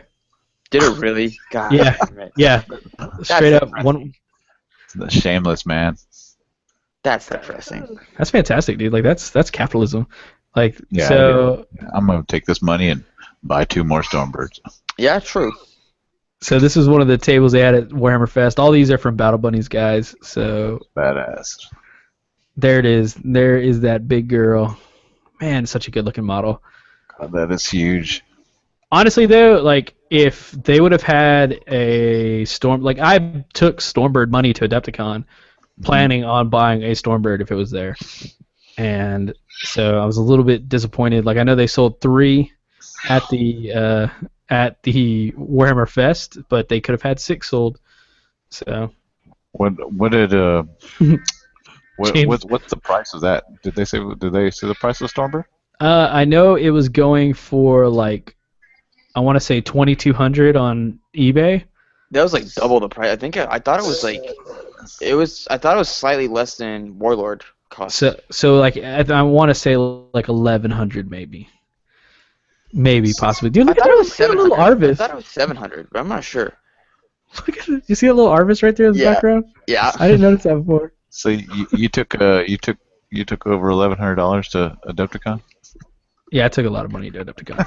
So now you know, people, when TFL rolls up to Adepticon, a lot of money on us. Roll Michael. He's got glasses and a beard. I could have left with a Warlord if I so pleased, but I did not please. Brag about it, bro. Yeah, I was packing heavy for Adepticon, ready to sling some change. Then I find out they don't even have the new Red Book, and I was like, okay, never mind. So. Oh, they speaking of Red Books. Yeah. Yeah, that's coming out. Yeah, they came out with 2 Red Books actually. The Imperial Army book, right? What is it? Yeah, basically it's the Solar Ox, Cult Militia, and Imperial Army, and I want to say it's called the Imperial Crusade list. Yeah, but that has the Questoris Knights. They added the militia in there. the Solar Auxilla, the Mechanicum as well, right? I don't think. No. Mechanicum has their own red book. They got their own Tagmata book, yeah. So yeah, it's basically all the people who aren't Marines. But then they also showed a picture of the Crusade Army List book coming out. Yeah, Like it's just a cover. It's nothing at all. No like leaked Assault Marine updates or anything like that. So Depressingly. suck at Arcadios. Oh. So it's called the Crusade Imperialis Army Lists. Yes. And the new one is the Age of Darkness Army Lists. Horus Heresy Age of Darkness Army Lists. So you think that Imperial Crusade? Do you think there's going to be anything new in there? No. From what I understand, somebody who actually read the book and went through the book, they said it's basically just copy paste from the book 5 and book 4, Okay. and the actual what do you call it? The updates they made like it very specific that the quad mortars don't have access to different shells or anything like that. Like they added that rule in there for the militia. Yeah, so militia doesn't get like sunder rounds or anything like any of the cool shit. Yeah, so but that's really the Defense Stardust. Yeah, that's pretty much the only thing that they showed updated in there. So yeah, those 2 books released, man, that was pretty cool. They also released the special edition Age of Darkness book. I was kind of disappointed that came out so like late because I really want that book. Just like I feel like that new Age of Darkness special edition book probably has the like the Blood Angels rules and the all the new Rites of War that came out with book 6. The with Dark Angels and White Scars. Yeah, so like I feel like that book has all that in there. So kind of immediately regret buying the Age of Darkness books when I could just get the special edition ones. So. Oh, come on, man! You got to show it off a couple weeks early or whatever, or yeah, a long time. Yeah, I know, but I'll probably end up getting that one too. No problem. Yeah. You got it. You're big. You're baller. Oh, thank you. Appreciate that. So yeah, that limited edition book come out in black. It's got the leather seal. It looks legit. Give it a look. I mean, it's nice. They came out, I guess, like touching base on just like hobby essentials. They got the Horus Heresy dice coming out. They have them in Emperor's Children, Death Guard, Alpha Legion, Sons of Horus, Night Lords, Word Bearers, Iron Warriors, and World Eaters. So it kind of looks like they came out with like all the cool ones. All the traders. The heretics first. The Ultramarine. I'm pretty sure all they had to do was just look at their freaking like sales and they can tell you like where it's all going. It's like everybody plays trader nowadays. Fuck all the loyalists. They don't need all that. No, dude, I don't need. That's fine. I didn't want Ultramarine dice anyways. That's okay. Yeah, exactly. I need Raven Guard or Blood Angel dice. Thank you. I'm not bitter. Don't worry about it. It's fine. Yeah. So Space Wolves decals came out. If you've been looking for some sweet, or not came out, they announced them and they showed pictures of them. There's some sweet decals. One of the coolest things I saw was like the normal like red heads that you see inside Space Wolf decals. They like made them detailed, like the full like you can see a full wolf's face inside of it. Yeah. So they just like basically took it to 11. They took the decals to just like up there. I think it's I forget, Holly Goodwin, I think, is the girl who does the transfers. She's done fantastic work. She's killing it. Even on those Thousand Sun decals, Zach, your Sons of Horse decals like that aren't released yet were legit. Yeah, but I'm the only one apparently in the world that has the unreleased Sons of Horse decals. Yeah. I don't know. So yours are the unreleased one, Zach? Yeah, not the old ones? Well, you can't get anything. Like, it's been sold out for months. Like, shit. I would even take some of the old ones, but they didn't have any. But lo and behold, I ordered some at Adepticon, and here they are. Like, damn. Maybe I'll put them money eBay. I don't know. Dude, you can make your money back real good. Make so much money back. So, capitalism, right? Is that what we're calling that? Also, Thousand Suns decals got shown and released. Oh, Kitty, that's why everything's going all back. Oh, Kitty. She had her head on the backspace. Yeah. I'm like, you need more peanut butter, Kitty? What? Sorry. I don't. Okay. So So yeah, Thousand Suns decals got announced. They're all right. Not a huge fan. Like they look legit, but I'm not a big fan of Thousand Suns models to care. What do y'all think about the Trader Cataphracti Terminator Captain event only model that they showed? Pretty cool. I liked him. I thought he was cool looking.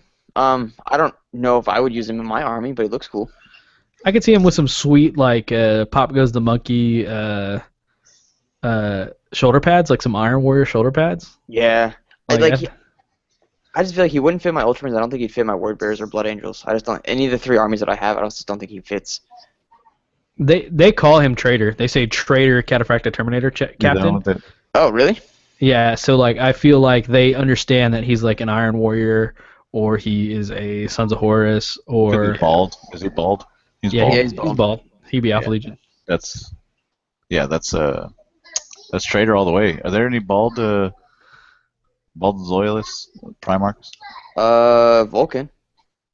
Yeah, well, Vulcan. Well, see, that's like Go ahead. singed off, I think. Oh. No. I guess Jugatai's got like a top knot or something like that, right? Yeah. Yeah, if you have like nice flowing hair, then you're probably loyalist. The hairless heresy. Fulgrim. Angron has dreads. Sorta. Perturabo has dreads. So they don't have hair. Oh my god, that's the That's answer. a Trader thing. That's how they should have known. Oh my gosh, you just put it all together. The signs were there, man. Sorry. That's why Lorgar said that Sanguine would never turn. Because of the hair, dude, obviously. I've been thinking about this. Luscious locks. Have you seen fucking Sanguinus's hair? He's got a fucking mane. Of course he's not going to turn. Yeah, he conditions. He has to brush it 1,000 times. 1,000 slaves brush it. I'm trying to think of like what Trader Primarchs actually have hair. None like of them real hair. Mortarion, bald, Curse. Horus, Oh, bald. Curse has hair. But Curse's hair is gross, dude. It's like all gross and greasy. And like, If you take care of your hair, you're not gonna turn Trader. I could see him just pulling back, and it's like just the scalp of somebody else. It's like, oh. There's like they approach Lehman Russ or like Lehman Russ like turn to chaos. And he's like, what kind of conditioner do y'all got in the Eye of Terror? I'm like, what conditioner? Never. No, you gotta go. It's gotta go, man. Conditioner? What is that? Never mind. Can't do it. Sorry, gotta go back. What do y'all think about the Lehman Russ model? I like it. I think it looks cool. Dude. It looks good. There's a whole lot of people that are saying like, "Oh man, where's his beard? He should have a beard." He like, doesn't. I just read through Prospero Burns, and he's described as clean shaven. Yeah, I think so. I think. Like what Primarchs have a beard besides like the Fu Manchu or whatever of Jugatai? Well, allegedly Dorn's got the mustache, right? But then Forge World says no, so apparently not. There he is. Yeah, he's got the the sword and the axe. Good stuff. Good stuff. Yeah. Did you see the artwork for the new book that's coming out? Yeah. Like that is basically that picture Mm-hmm. of Lehman Russ, and he's got the massive. Because everybody's asking, what do they think he has in the other hand? And if you look at that picture, everything is like straight up, like tier to tier. It's like this model. Like even his armor looks exactly the same as his artwork. But the axe that he has in the other hand, what is that axe named? It's Gungnir, I think. Is it Gungnir or is it Mjolnir? I don't remember. I don't think it's Gungnir. It's called. It's. I think it's like Frost something. It's got the Kraken teeth inside of it. I'm not sure, honestly. They talk about it in Betrayer whenever Angron fought Lehman Russ, like they were discussing it. But anyway, so yeah, he's got this massive axe in the other hand. Actually, you know what? I got you guys. I'll take care of you. What? You got it? Yeah, this artwork is somewhere up here. Yeah, I know which one you're talking about. And there it is. Boom. Yeah. So he's got this massive axe right there. Like that, if you take this model and look at the actual model that they made, everything about him is exactly the same. The like flowing hair, the shoulder pads are all the same. He has this massive axe in their hand. Like, I'm so looking forward to seeing that modeled. It's gonna be cool. Because I mean, just if even like just comparative sizing to like with other Primarchs, that's gonna be like a 2-inch axe head, like a 2-inch bearded axe. Like, it's gonna be solid. And did somebody say that he was gonna have the 2 wolves? Yeah, Like, but they're coming. They're getting released separately, so don't like hold your breath. Basically, is what everyone's saying. Like, they're coming later. Like, he's getting them, but they're coming later. So. I didn't hear that. Yeah, that's what Atia, I think that's what she said on the Bolter and Chainsword. Oh, that's so tight. I can't wait to see Forge World release some wolves. Yeah. It's been a long time coming, Forge World. It's been a long time coming. Yeah. What do y'all think? I don't know if y'all heard, but it turns out there's a company of Sons of Horus that are going to be with the Space Wolves on Prospero now. I don't know if any of y'all had heard about that, but that's all 40K. No. This is in 30K.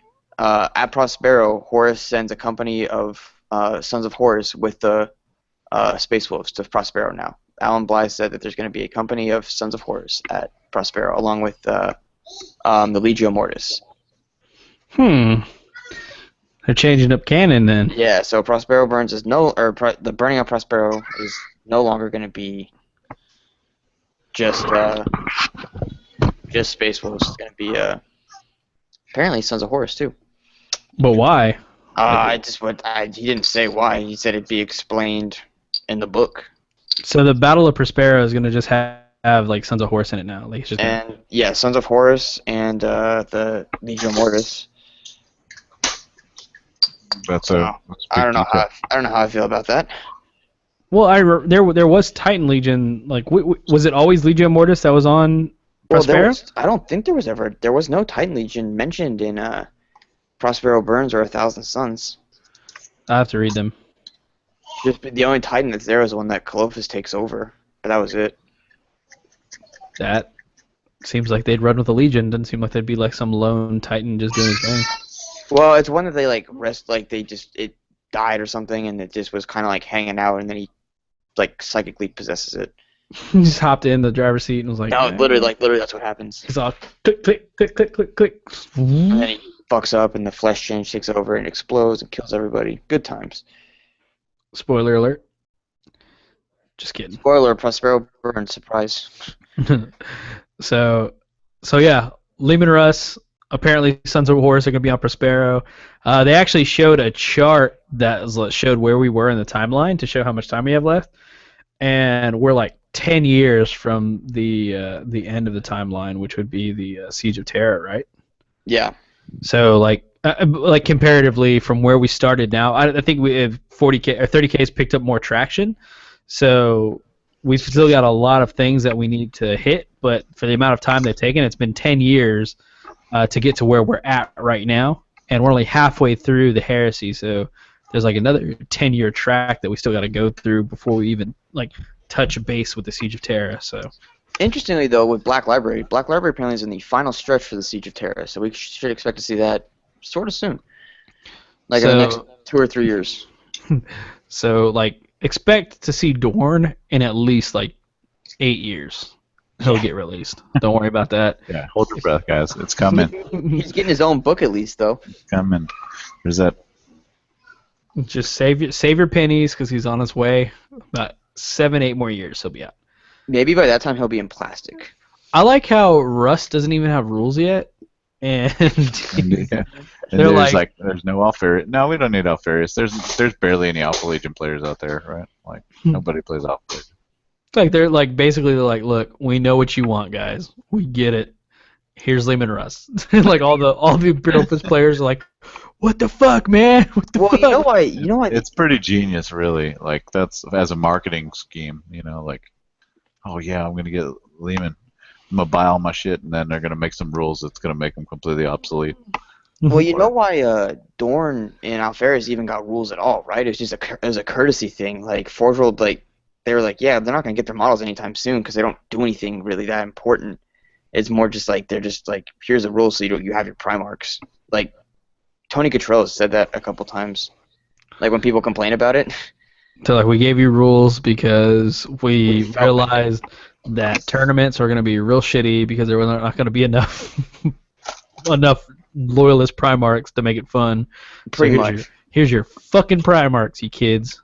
Yeah, but that's what they said. That basically they're not really in a huge hurry to make Dorn or Alferes because they don't do anything really. Yeah, that's true. I see it. I get it. That makes sense. Sucks for y'all though. Feel bad for you. Sorry guys. Sorry. Y'all knew better. Y'all should have known coming in. Pick better legions. Speaking of legions, man, Power Scythe upgrade, Emperor's Children upgrade, and Night Lord Chainglaves. Not even that, and don't forget the Ultramarines Breacher's Shield and Gladius upgrade too. Nobody cares about that. Come on. Well, some of us do. I'm just playing. Those Ultramarine boarding shields are legit. I don't know why y'all get y'all's own boarding shields, but I get it. I get it. We're the best legion there is. Come on. Yeah, y'all have Caesarians. Doesn't make sense, but whatever. Whatever. Cry about it. So Night Lord Nostraman Chainglaves, they look fucking great. Yeah, those look great. Like those are some legit models. I feel bad for all the people who converted their own Jay, and like they look so good. Like they are like I every time somebody like gets some like cool model and they have to convert their own and they come out with one, I always feel bad for everybody who put the work in to play it, because it always seems like they just do such a badass job. Although Jay's did look badass. Yeah. Yeah. So Nostraman Chainglaves came out. They look great. The Emperor's Children Legion Phoenix Power Spears look great.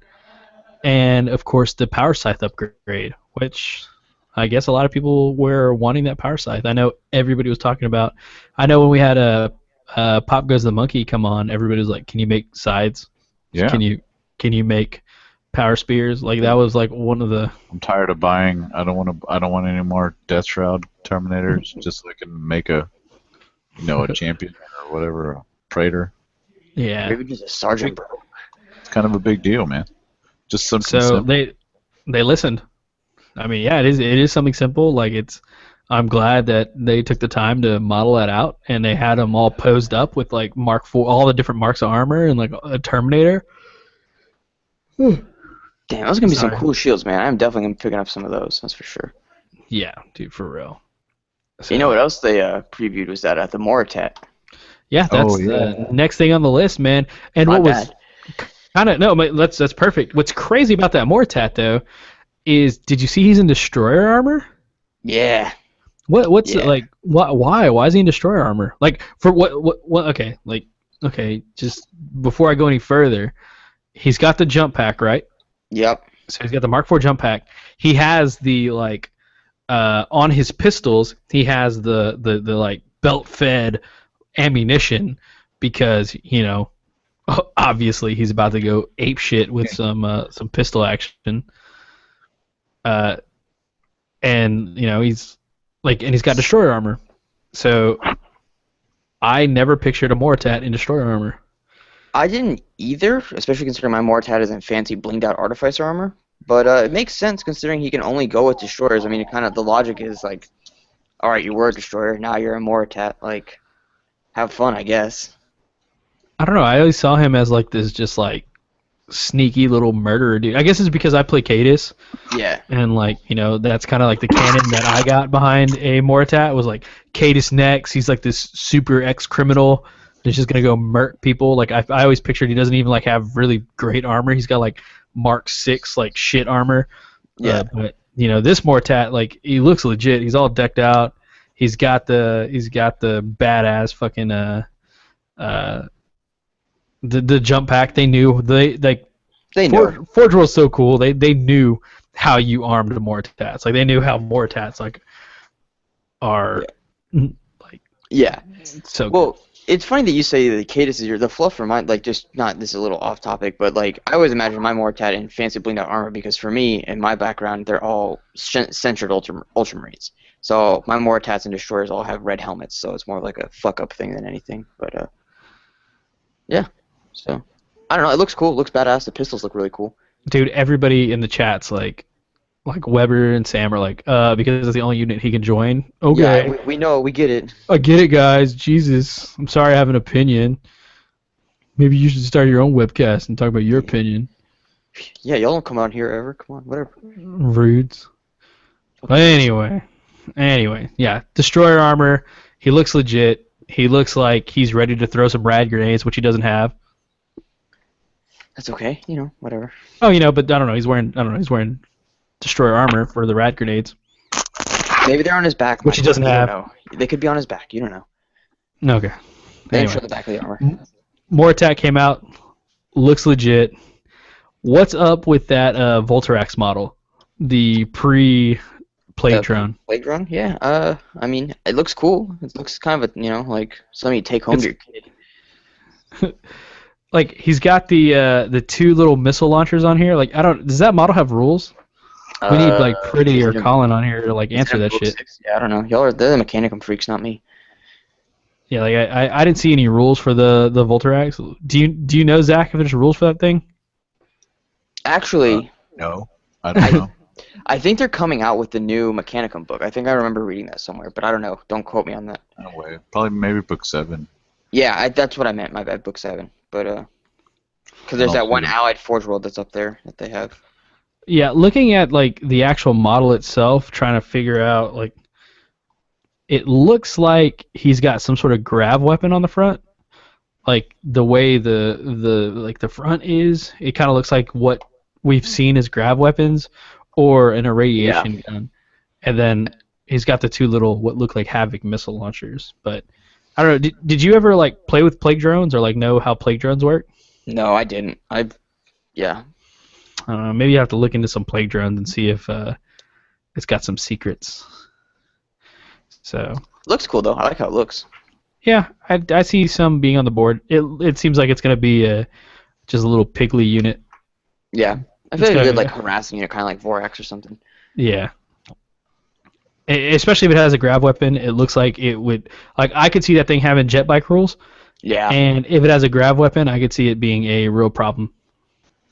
If you can like run a unit of 3 of them with jet bike and they're just sitting there jinking, just being little shit ass robots.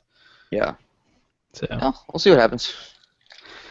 Speaking of Mechanicum, the Macro-Arid Explorator? Macarid? Macarid Explorator. The Macabundus Explorator. So, that's the Triaris, right? Is that the Triaris looking one with the tracks? Yeah, it is a not as powerful Triaris. That one's had rules for a while. For a while, it was the one that everybody was calling the Mechanicum Land Raider until they finally gave it a model. So it's got rules similar to a Land Raider, but it's also got that like massive as like grav thing on top of it. So. Well, originally they were just Mechanicum Land Raiders. That's my favorite part. Yeah. Ryan Kimmel said that the plague drones are armor 12, 11, 10 flyers, 2 hull points. Okay. Interesting. 36-inch range gun with a battle cannon stats and a Reaper autocannon.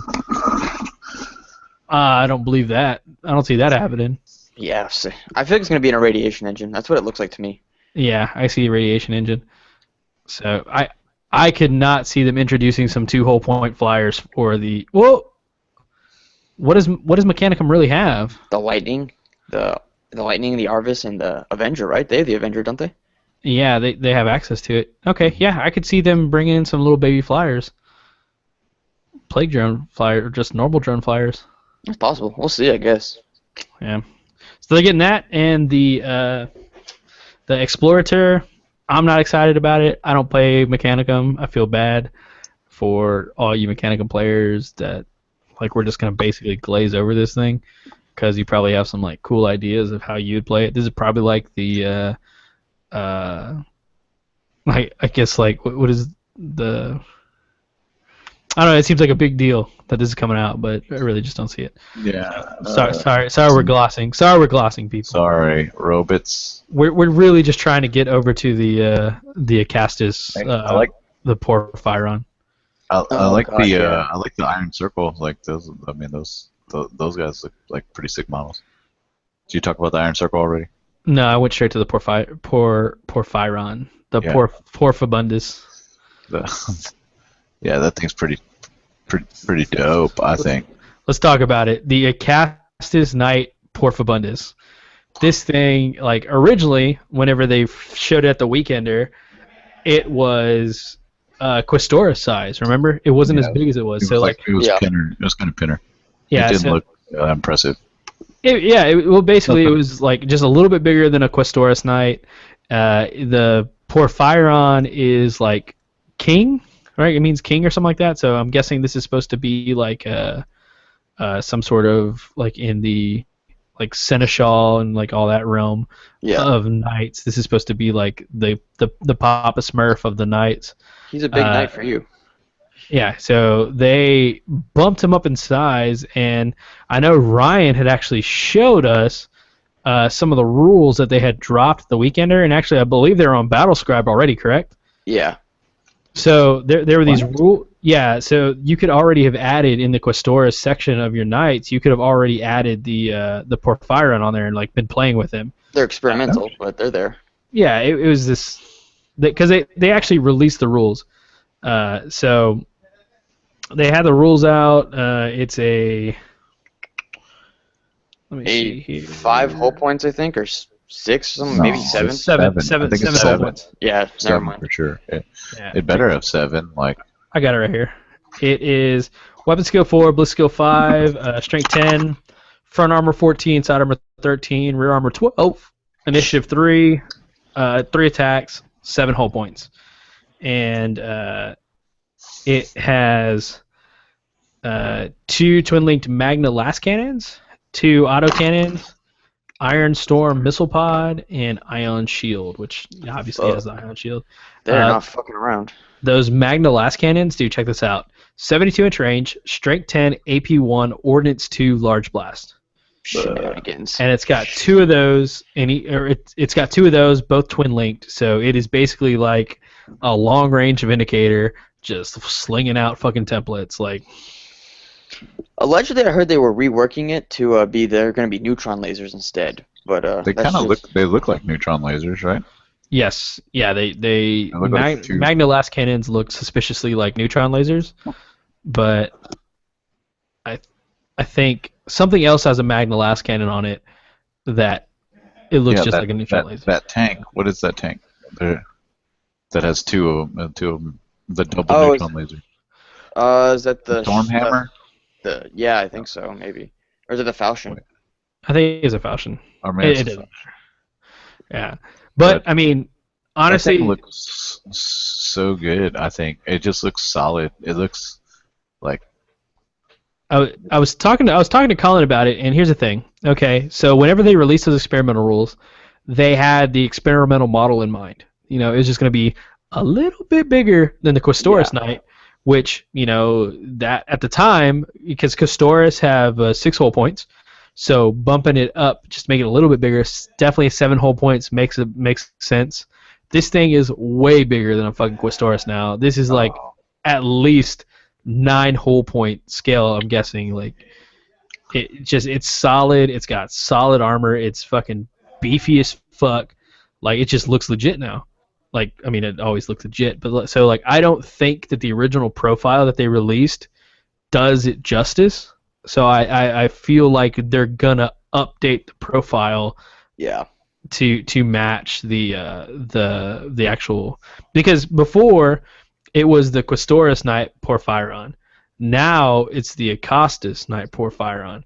So it basically, you know, they completely gave it a completely different chassis. It's got a whole, like, you know, it's not a Questoris Knight anymore. Yeah. So I feel like they're gonna up the points cost. They're gonna up the hull points, and I don't see it keeping the Magna Last Cannon. I see it going to something else. But Well, I could see it being turned into. you can't turn it into a warhound, you know, right? I mean, it almost is though. It's like the size of a warhound. Well, I mean, right now it's 495 points. I see it getting bumped up to 6, and getting more hull points and just beefier loadout. Like, Yeah. but this is the thing. This is the super heavy that you get to take for your Questoris. And that's what I was gonna say. I was like, I feel like this is like your Lord of War equivalent for the Questoris, kind of. Yeah. Yeah, and that seems like how they're trying to set it up. Which is fine. I'm okay with that. Let me pull up a picture for the people for the viewers at home. For those of you who don't know what the fuck we're talking about, I know I feel like a jerk now for. like we're talking at them and they're just like, "What are you on about, bro?" You obviously have the internet. Go look it up. Yeah. Just kidding. We got you. This is the big girl right there. So it's got those two Magna last cannons. That look like neutron lasers. That look like neutron lasers. Neutron laser. That's what it looks like next to a Questoris Knight. I wish I had the Weekender picture. It's so dope. It's so solid, man. It's like ED-209. It's like Ed 209 from RoboCop. Yeah. It is. He's a big tank, man. Or a big knight. It seems like this is what Forge World would have done with the Questoris had Games Workshop not done it. Yeah. Like if they were like, hey, we're gonna make some knights, we're gonna do Questoris and we're gonna do Cerastus. I feel like this was like the prototype they sent Games Workshop, and Games Workshop was like, nah, it's all right. Like, can you make that in plastic and fit it in a box? Well, no, probably not. Okay, we'll just take the ideas and we'll make our own thing. That's so funny, man. Somebody at Forge was just like laughing, like, "Oh, look at your little warden over there." It's kind of That's cute. cute. Games Workshop. Does it come in? Does it come for men? Yeah. Whoa. But even the back of it, you can tell, like, just from those armor plates in the back, you can see like how it has that 12 rear armor. Like, it does not fuck around. Like, it's just straight up, just like bulky all around. That's gonna be a big deal. That 12 rear. I didn't even know that. Yeah. I think all knights 12 rear. I think No. Are they all 11? It doesn't matter. I don't use knights ever, dude. So and like Sam's already yelling at me for saying that they only had 5 hull points or something. So I'm just gonna shut my mouth. Shut my goddamn mouth. So yeah, that is the Porphyron. Looking forward to that guy. I guess while we got this open, Look at some wolves. look at some space wolves. Look at some. Oh god. There it goes. You Let's lost go. it. We're in 40K. Oh no, we don't want to see this. So yeah, 13, 12, 12. Yes, it is 12 in the back. But it's 12. All knights are 12 in the back. 12 in the butt. Oh. Mm-hmm. I'd pin. So what about these guys? What's going on with the Mechanicum Secutari Hoplites upgrade set? What's going on there? They're supposed to. What they do is they protect Titan's feet, or when a Titan goes down, they protect the crew. What? Yeah, and the shields like block energy, and like they're like lightning, and then the spears harness the energy and shoot it out or some shit. I don't know. It was mentioned somewhere on the Bolter and Chainsword. Simon, I like having you around. What they like go bishop on it? They suck in the energy through the shield and then spit it out basically, and then it spits it out with like the spears. Then they go back and tie like it to when the Titan didn't fall. Yeah, sure. But yeah, like apparently it'll have like they're gonna have something like the ability to like reflect the shots that are shot back at them with like slightly lower strength or something. I don't know. So the idea behind these guys is that they protect Titan's feet.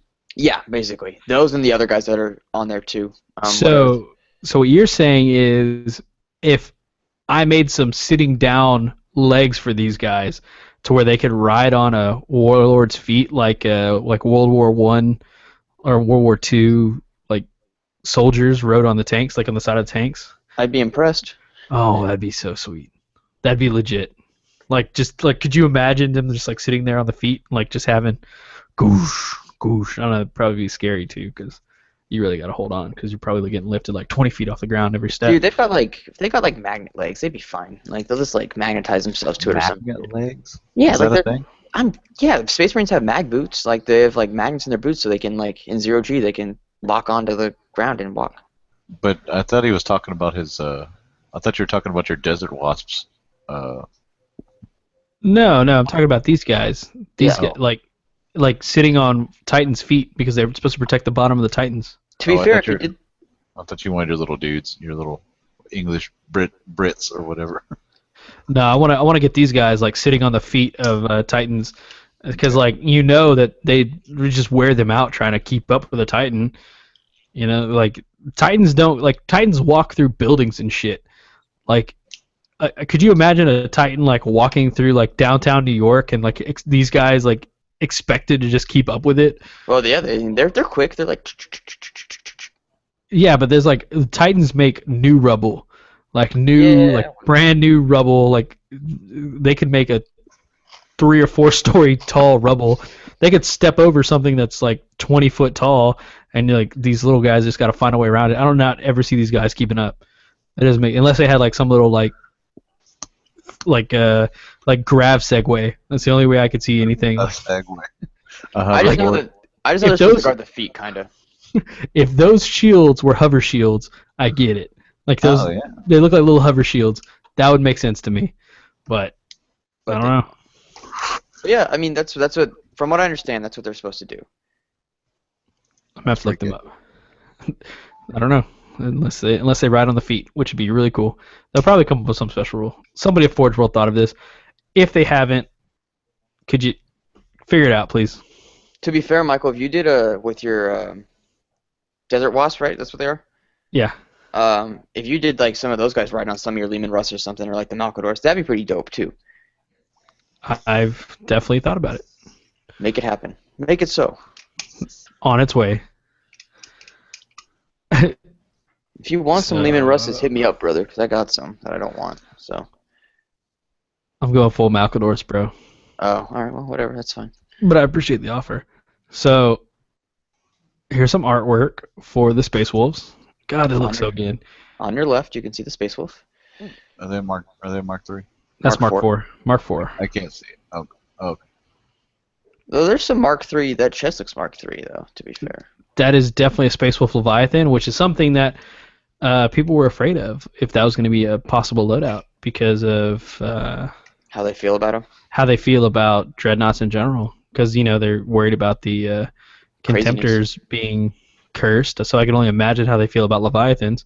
So this is actually pretty good to see a Leviathan loaded out Space Wolf pattern with some sick ass like runic script on him. If you want to see some sick ass runic script, there's a guy once again on the Voltaren Chainsword who does all that on his vehicles and dreadnoughts and stuff. It's amazing. Freehands the whole thing. I'm gonna have to find that guy. I will send the link in the chat later. Yeah, those new Sons of Horus transfers got a bunch of like Chthonian runes and shit. Like that's badass, cool. Bro. Yeah, I want to throw them on. Do you shields? Ooh, baby. Do you think that they have a Chthonian like a language? Like, do you think somebody's come up with like some Chthonian like language that they know and they like the elves for Tolkien? Like there's an actual like language. Do you think somebody? Yeah, I heard of whatever this. Like somebody's actually like a super fan out there that like put the language together and like. And like talks in it. And yeah. Do you think that person exists? Like I feel like in my head there's like so many people in the world. Like there's always that one guy that does, but I feel like this is such a specific thing that I don't think it does. I don't think so. I think it's then there's also not enough information. The thing with like Elvish and stuff is that like Tolkien had like the whole alphabet and stuff. Like we don't even have a Chthonian alphabet, so it's like I don't think so personally. Well, look at these transfers. Maybe there's an alphabet on them. Yeah. An alphabet on the back. So just for y'all's heads up, I know we talked about the Mastodon. We didn't really show a picture of it. Look at your screen now. You'll see the Mastodon. It is fucking massive. See, it's big as void shields. Like, right? It's got void shields, right? Mm-hmm. Two dose void shields. You see all the melta gun up front. You see its little anti flyer killer back there. It's just a badass vehicle. And then this is what the inside looks like. Oh shit! They got lockers. Yeah, dude. I wonder if they shove like the scouts in the lockers. Like one of the scouts like accidentally like that neophytes ends up in there, and someone's like, "Yo, dog, this is like first company Mastodon. What are you doing in here?" And they shove him in the locker. Who paints this middle part? Why would you paint the middle part? That would never get seen. If your doors open properly, they would. No. This front. Oh my gosh! Oh my goodness! Why does everything keep moving? Like this front part over here? Yeah, when the doors are open, you can see it. What about the middle? Yeah, that's what I'm saying. Like the middle, who paints that? Bro, I don't know about you, but I'm gonna magnetize my side edge so I can take it apart as I'm playing. So I'm like, look at the inside. Look what I did. Wait, the Mastodon is only front and rear. That's it, right? There's no Yeah. side hatch. Nope. So yeah, that middle is dumb. Yeah, you're right. Damn. Well, it's But- kind of like the shit on the inside of the Storm Eagle and the Fire Raptor. It's like no one's gonna see the inside of that probably. You know what? For $500, I want a bathroom. I need a restroom in it. I need a lot of things. So yeah, I get it. I get it now. Yeah, I guess you know. So there's that guy. This is that Trader Cataphracti Terminator captain we were talking about. He's all right. He's got the Volkite combi Volkite, which is I've never seen that before. So It's you cool know. that it's a thing. Like we definitely know that combi Volkites are a thing at least. Yeah. I don't know why you'd pay. You can just pay 2 extra points and just get a Volkite Charger instead. But you know, whatever. You do you, I guess. So there's a sweet power scythe, sweet power spears, the chain glaives, those weird shields. I don't know why exist. You get the shield, you get the Gladius, and you get a Legatine Axe. That's a good day to be an Ultramarine player. Look at this. Look at this. Look. Somebody look at this. So okay. So what the? Quit doing that. So dude on the left, right? Clearly bolt pistol, right? Dual bolt pistol. They've got the silencers, the suppressors for whatever. Got the bolt feed for whatever. You know that makes sense. Plasma guy. What's feeding into the? It's the coolant, bro. It's like so like they don't like explode quite as easily. Oh, it's not. Oh, it's not bolts. Okay. No, it's like they're tubes. Oh, so I see it now. Yeah, it's like a little power supply. Simon's on point, dude. And he doesn't have a jump pack. Yeah, so it's the option if you don't want to do that, you don't have to. Oh, so that's where he's getting all the power. And yet it still overheats somehow, even though he's got all that fresh supply of coolant. If the pipe gets pinched, gets a little. Apparently, there also is a Volkite Serpenta option in there. Once again, according to someone who's on the Bolter and Chainsword who is at Warhammer Fest, said that they talked to Forge World and there will be a Volkite option in there as well. Do you work for Bolter and Chainsword? I'm just on there a lot. I was gonna plug their big painting competition at the end, but that's all right, Just blink twice if you work for them. Just blink. Okay. Got it. 10-4. Do you see the Mark III helmet on his feet? I've not seen that before. With like the trachea hanging out, like the. I think it's the trachea, or is it just supposed to be a wire? I don't know. I feel like a helmet shouldn't have attached wires. Like, Nah, sure it would. If I'm being honest, like, I feel like you should be able to just like pop it off if you needed to. I don't know. I like the bolt shells that are all the casings that are all right there too, though. I think there's a couple. It looks like, maybe not. I think it might just be rebar sticking out. Just kidding. Those are casings. That's a lot of casings. Is it casings? No, I think part of that's rebar coming out of that rock that he's on. I don't know. They did a lot of work to make it look good. He looks cool. He's a good looking model. He looks very tactical. Like he looks like something almost out of Anvil Industries a little bit, with like all like the little like extra studding on his chest and stuff. It's like I don't know. He does. He does look like the suppressors are really what takes the cake on. It just is very not. It seems almost not Space Marine to me personally, but I will get one. I mean, I'll probably get one. I'm just saying. What about this bad boy? How many people you think are gonna buy this Rome Battle Mars pattern Imperialis landing pad? I wouldn't hold my breath, Forge World. Yeah, it's pretty flat surface. It's nice. Got some cool ramps, I guess. Yeah. 4 entries, 4 exits. Yeah, I mean it's like 0 cover. It's actually it's only 3 entries and exits, 3 ramps. What? Oh, never mind. I don't want it. I'm not interested. That's a bottleneck. That's a bottleneck at best. That's. Yeah. It's a death trap. Might as well be. I don't know why it exists, but God bless it. That doesn't. Yeah, I guess. Storebird, sexy as always. Iron Circle. If you play Iron Warriors and you don't buy one of these guys, you're fucking up. Go ahead. I don't even play Iron Warriors, and I want to get one. Just I think I want to get one too. Just something will happen.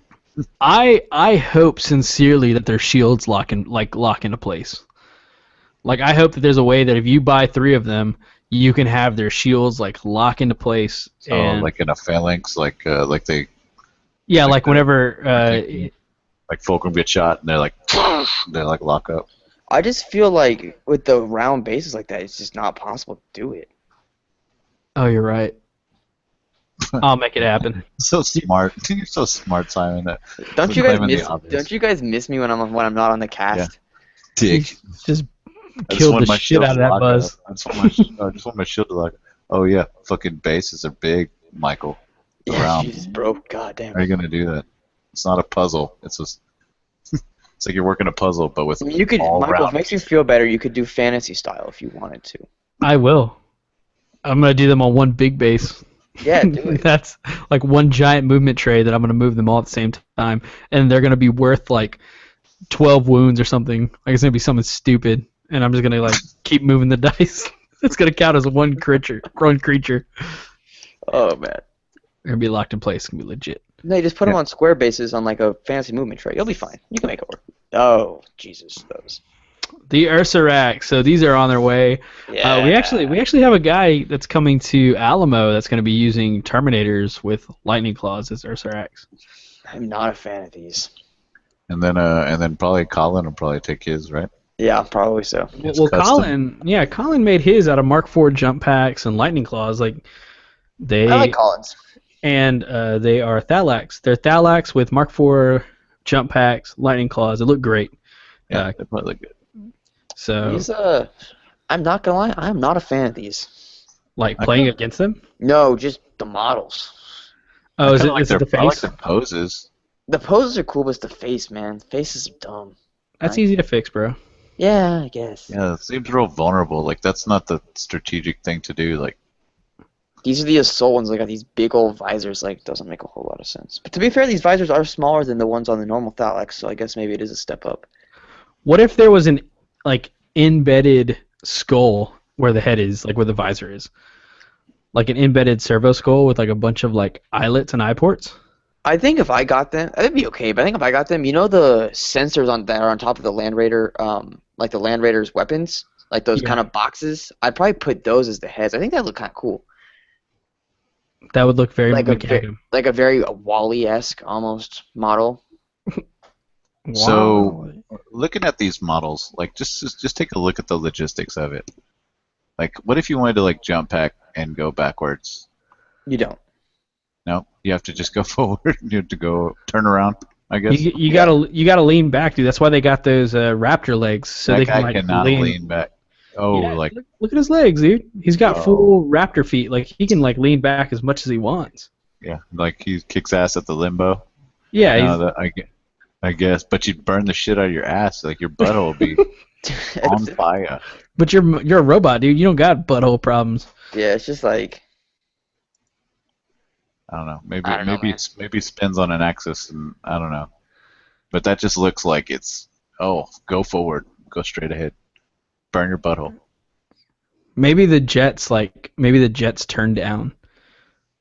Maybe we just can't see the back. Like on the bottom of the Lightning, you know how like the jets can like the little floaty jets. Yeah, the little Harrier, like the hover, like Harrier jet. Yeah, like, maybe they turn on the bottom, and so that they can bounce forward if they need to, or bounce backwards if they have to. That's how I see it happening. I don't know. I don't like that they're too far forward. You're a hater. Yeah, I guess so. No, sir, I don't like it. Everything else is cool. I like that they're like they look real determined, like to claw somebody. That dude on the right looks like he's like tickling somebody. Yeah. Like he looks like he's like tickling his nephew on the ground. Yeah, right on the flanks, like yeah, like it's right. And that dude in the back's like, we're doing what?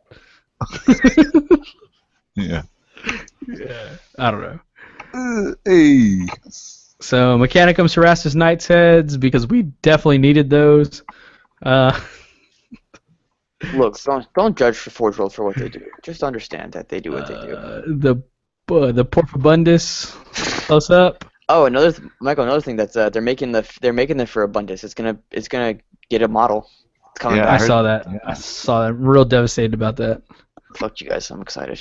It existed. I was right all along. I'm never gonna forget that. Tight butthole. Dude, we're wrong so much. You just got it. You can't gloat about it to us. I guess I'm right a lot of the time. You know, whatever. We're just wrong so much. Hey, someone in the chat start a log of how many times I'm right. Just you and Zane got a contest going. See, I'm not gonna lie. If I got a Warlord, I would absolutely use that the Power Claw and the Plasma Annihilator. Did they ball it up in a fist? It doesn't. Yeah, they come did, up. which looks stupid. They need to splay the claws out there. Yes. It's trash. Yeah, Rick James, that shit. Hey, chill out. Open hand, bro. The only way that I would buy that Power Fist is to have it like ripped off and like being transported like on a display base. Like have like a tank and like sitting on top of like a modified Baneblade that's like a vehicle fixer and just like taking it away like little ants. That's the only way I would buy that. I'm here for the rule of cool, dude. So like my Warlord's just gonna stomp forward and literally rip your Warlord's heart out because fuck you. Mine's gonna shoot the hand towards its enemies like robot jocks. Like it's gonna have its own strength D profile. It's gonna be, and it's a one-time use. Yeah, it just randomly goes 8d6 in a random direction or whatever. Speaking of, it's a beam weapon, strength D beam weapon, just like in a punching motion, just. Michael, you know what would be cool is those magnetic spears that the Legio Audax has in Betrayer on the Warhounds. Yes, that needs to happen. I'm just saying though, if I got this, I would absolutely get the claw, and then I'd have like in the claw like a Warhound head or something, just like he ripped it off of some Warhound. Cause fuck you, that's why. I have a Warhound head that I got sent. I either do a Warhound or a Reaver head. Probably not a Warlord head because it's too big, but I feel like a Reaver head would look kind of cool. Yeah, I'll get you a Warhound head. I got it for you, fam. Well, it's not like I have a Warlord buddy, so it's okay. You can hold on to that for a while. Oh no, I thought that's what you were waiting on before you got one. Oh yeah, just the head. Yeah, I was like, I said something for his hand. What am I gonna put in that hand? I don't know. Yeah, Sam, Clem, like I get it. Like, okay, let me tell you a story about our buddy Matt. So we were playing 40K at Sam's house, right? And this is back when we were like first start, like we were conditioned. We understood how to play. Like understood the rules and everything like that. So we got this game going on, and we have this new guy. He's a good friend now, but at the time he was like fresh to our group. Like came over, one of the guys brought him. He has this decently painted Ultramarine army, huge Ultramarine army. Like before they were a cool 30K army. Like he was like legit copied whatever he saw painted on the boxes, like Ultramarines. Don't hate on people. It's okay. So he has these Ultramarines, and he's actually transferring them over to another army he called Dragon Lords, but we'll go into that later. So he's got this army, and on the table he has a Dreadnought, right? And so he's moving his stuff around. He seems like he knows the rules really well because he said he played before. And it comes to shooting phase, and he goes, "All right, I'm gonna go ahead and shoot my Power Fist." And we're sitting there, and like I don't know if I think it was like Sam playing him or somebody was playing him. Did he have Marnius Calgar or whatever? No, it was a Dreadnought. He's going to shoot his Dreadnought's Power Fist, and we're sitting there, and like we don't say anything because we want to see like how far he goes with this. And he pulls out his tape measure, and he's like starts measuring the range, and we're like, what is happening right now? And he goes, what's the range on a Power Fist? We're like, okay, so like we had to like stop it right there. It's like, no, unlimited. You can't. Unlimited. Robot jocks, man, it changed lives. Dude, we're like, honestly, like we had no idea how to, not let that happen. Like we're just like, I don't know how we. Strength 10. Like we were like, if I were to give it a profile, it would be like a 6-inch range, strength 10, AP1, like one-time use, and then you don't get a Power Fist shot ever again. Like that seems like a good profile for shooting your Power Fist. But you'd give a large flying hand AP1. Yeah, fuck yeah, it punched the shit out you. I mean, I don't know. Yeah, I know it'd punch, but it wouldn't penetrate. I don't know. I feel like it'd be like coming at you. It'd come at you like this, like it'd be it'd be like a grabby hand. No way, dude. It's it'd be bop, bop, bop, bop, bop, bop. It'd be like a Pac-Man. They'd be shooting a Pac-Man at you. No, they'd be like the Bullet Bill from Nintendo. Yeah. Oh no, not a bullet bill. Not just thudding. Just rocket fist. And they just grab you and squish you. I'd make it AP1. I mean, if you only get to use it one time, you know, and you got to use your ballistic skill. It's like a 100 killer missile. You fuck up. You're just a flying power fist like hits a preschool somewhere. This is one where it's the finger. It's just the finger. Dude, I mean, I would play it. Yeah, that'd be like the best like last ditch effort. Like if you had to get Slay the Warlord and there's a Warlord out in the open, and we got a Dreadnought nearby, just I'm not gonna waste the charge. I'm gonna shoot the fist because I'm immobilized. I cast fist. It's just like Robot Jocks, man. Because then you just have a nub after that, and wants to fight with a nub. Yeah, that's right. Exactly. So that happened. That was real. Okay, that's good. That's a good one. I cast fist. Did y'all destroy him or what? Oh yeah. And we actually like he was such a good friend, but you know like that friend that like everybody kind of picks on because they're new. Like he got that new treatment like for longer than he should have. Like his Dragon Lord's army was not the like it. They made him a special like Legion Master of the Legion, like not Master of the Legion. What was it called in the Space Marine Codex? Chapter Master. Chapter Master, who was Dushan Mandik, is what they called him. Like that was the name, like Chapter Master Dushan Mandik. Oh boy. A bunch of bullies. That's what you were. He wore flip flops and he had like a big like pink dildo in his hand, like that. He ran like this and like had the dildo. It was all green stuffed and modeled, painted Really? up. Yeah, that was a real model. Dushan Mandik. We're assholes. But anyway, sorry, Matt, if you listen to this ever. We're dicks. We get it. We know. But back to Warhammer Fest coverage. I mean, that's pretty much that's pretty much all. Like as far as the models that were shown, as far as what was talked about, the 30K box set.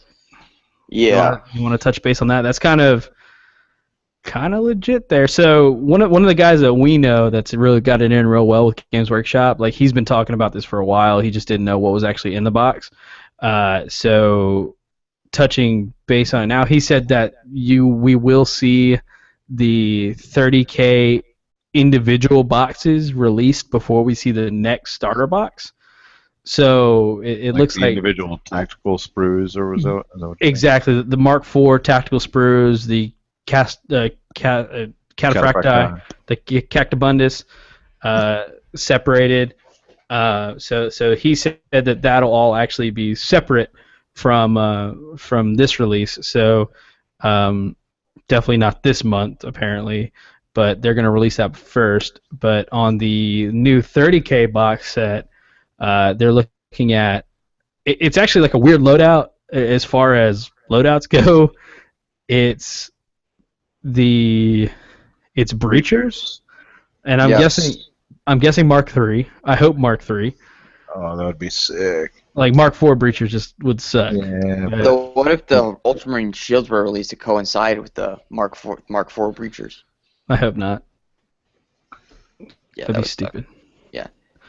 But anyway. So yeah, Mark III breachers. Hopefully, just breachers in general. Assault Marines. Assault Marines. So like 10 and 10. Yeah, I'm guessing 10 and 10. I don't. Yeah. It's not going to be. They already. Spiky Bits said that it's not going to be a Calth expansion. It's going to be its own standalone game. So if you were to take that into consideration whenever you're thinking about how they're going to play the models, they're going to pair them against each other. So I'm guessing one side would actually have fucking cat just grab my hand. One side would have Assault Marines, the other side would have Breachers. Well, it makes sense in the context of a game. You've got your attackers and your defenders, right? So it's like... Yeah, that's exactly what it sounds like. And nice and simple for new people. Yeah, so I would assume that's going to be Mark IV Assault Marines. What if it was Mark... Okay, so what if it's Mark II Breachers and Mark II Assault Marines? That'd be kind of cool. That would be badass. I'd be really happy with that. Because you can get Mark IV Assault Marines already. So. Yeah, and we have a segment about that. Yeah. So, and there's also the Daredeo Dreadnought coming out, which allegedly. And what else was coming out with the set? Tartarus Tartarus pattern Terminators, and then a Forge Lord, apparently. Oh yes, the Forge Lord. So Tartarus pattern Terminators, Forge Lord. So I'm guessing it's gonna be Tartarus are with the Assault Marines. Yeah. And the Forge Lord is with the Breachers and Daredeo. That's what makes sense. So, I mean, but they probably have to have one more command guy, right? Maybe it's the Moritat, dude. Like, it could be. They'd probably do like a, well... No, they wouldn't do Moritat. That wouldn't make sense. He's got a jump pack. Like a siege breaker, or, well, I guess they're already coming out with one, though. So... Well, Forge Lord would make sense. Maybe it'll just be a model in Tartarus. Maybe just like a champion. We could see a champion model. Yeah, in Tartarus armor. I could see that happening. Okay, well, I'm just trying to think, what consoles do we have that we haven't seen models for yet? Like a Primus Medicae, I guess. Delegatus. No, we've seen the Delegatus. Well, no, because I guess the Italian Scar doesn't count, I guess. There isn't a Siegebreaker model. Yeah, so it could be a Siegebreaker versus a Forge Lord. That'd be kind of something. Well, there's already a Forge Lord model, so I don't. That's true. I don't see that would make a difference. No, you're right. But they also talked about a Herald. What about a Herald? Yeah, I think because allegedly it's supposed to be the Battle of Fall, so maybe. See, well, would you put the Imperial Fists with jump packs? Like you put some. I guess because in Book 3 it says that Imperial Fist you got to put not Imperial Fist, the Iron Warriors, because you'd put the Breachers with fists. Yeah, I guess. I just know that at least in Extermination it says that Imperial Fist used jump packs to go in in Zone Mortalis because they could bounce between ships and stuff. Yeah, I would see that, because if I was going to play Imperial Fist, just looking at it from a sales standpoint, if I wanted Imperial Fist, I'm not buying normal Breachers. Yeah. Like that's. I mean, you might though with the. But if I'm playing Imperial Fist, I'm definitely not buying Assault Marine. Yeah. If I'm playing any army, I'm definitely not buying Assault Marines. Hey man, maybe the Red Book's gonna fix them. Please fix them. Please, Forge World, hear my cry. Do it. Make it so. Number 2. I don't know. That's what the rumor is, guys. There's also a rumor of a Demos pattern Rhino in the works, and there's also some rumor of a Warhound Titan being released in plastic. Yeah, I'm not holding my breath for that one. If you could just not quote us on that at all, because I'm so sure that's not going to be a thing. Yeah. But I think I heard rumors also of the Custodes army and Sisters of Silence allied detachment. Yeah, it looks like for Book 7 we're gonna have. I don't know anything about that. I mean, I just heard that. Didn't they say Sisters of Silence are not going to be in Book 7? No, they're in it. They're just not getting They're not getting a full army list. They're just gonna be like Agents of the Emperor or whatever. So they're going to be like Blood Angels in Book 6. Not or even that. Knight Errants. They're gonna be like Knight Errants, basically. Weber, you were right about that one. Nobody's right about anything. He just put a hash mark somewhere. Thanks, Weber. Yeah, because he and I got not a big argument. We had a discussion about that in our group chat. That I said it would be bullshit if the Sisters of Silence didn't get a full army list, because why the fuck wouldn't they? And Ryan's like, it doesn't make sense because they'd be overpowered. And I was like, no, you're wrong. But I was wrong. It was me who was incorrect. So just looking at that, I mean, that kind of, if plastic models are coming out, dude, that's super exciting. That's going to really change up some of the entry into the game. We saw such a big increase with Calth, but there was some people that were still kind of turned off because of the price of Forge World models. If that is the case for you out there, listeners, give our little YouTube channel a chance. Simon over there actually has a series startup called Straight Outta Calth, which gives you a breakdown of how to turn your 40K miniatures into 30K miniatures. And he's got pretty cool little setup over there. And he's got more on the way. So Please watch. So, dude, once that whole if a plastic box releases with some breachers, especially some Mark III, if it releases with some Mark III, that's really going to change the game for me. Yeah. The only thing I'm worried about is if they come out as breachers and Mark III armor, then they're gonna have the shield on one arm, which means that there's like it's shield or nothing. So you're gonna have a lot of like left arm problems. I got a shit ton of left arms. I got a bunch of Mark III line. I don't have enough. But that's gonna be sick, and it'd be smart too because then you'd only have like 10 Mark III guys. So then you got to buy more boxes. Yeah. Or buy from Forge World. Yeah, or buy from Forge World. I have like 6 fucking Forge Lords. Honestly, there's not a whole lot from that set. I mean, I might buy one just to have the pieces, but you know. See, I'm on like a no buy vow until I get all my shit painted up. So I'll probably pick up a couple. I mean, if not for the the plastic Daredeo, then it just depends. Like, I mean, I'll probably get a box when it comes out, but I'm not gonna like go overboard or anything. He says. He says now, like a fast fool. forward 6 months later. I have 3 Battle of Fall boxes. Someone send help. So that's just the rumor on what we heard on the 30K front, and that's pretty much it for Warhammer Fest. I mean, do you have anything else you want to add for Warhammer Fest and some of the stuff that y'all saw come out? Not really. No. The Red Scorpions Leviathan looks cool, but that's not 30K, so it doesn't matter. Yes. Save some of that stuff for Adepticon. Like just push that deadline up a little bit and tease something out for Adepticon next year. That was so much shit here. Yeah. So you want to go into some what if talk? Like let's turn down the lights. What if? What if? Let's dim it down. Let's dim it down, ladies. Oh. I got it. Oh, baby. Oh, Michael, please. Michael, no. So, what's the topic? What if Sanguinius turned bad, right? Wasn't that what we're talking about? Oh, way to just skip the foreplay there, Simon. Dude, I always go straight in. Michael, are you there? Michael, your mic's not working. Are you talking?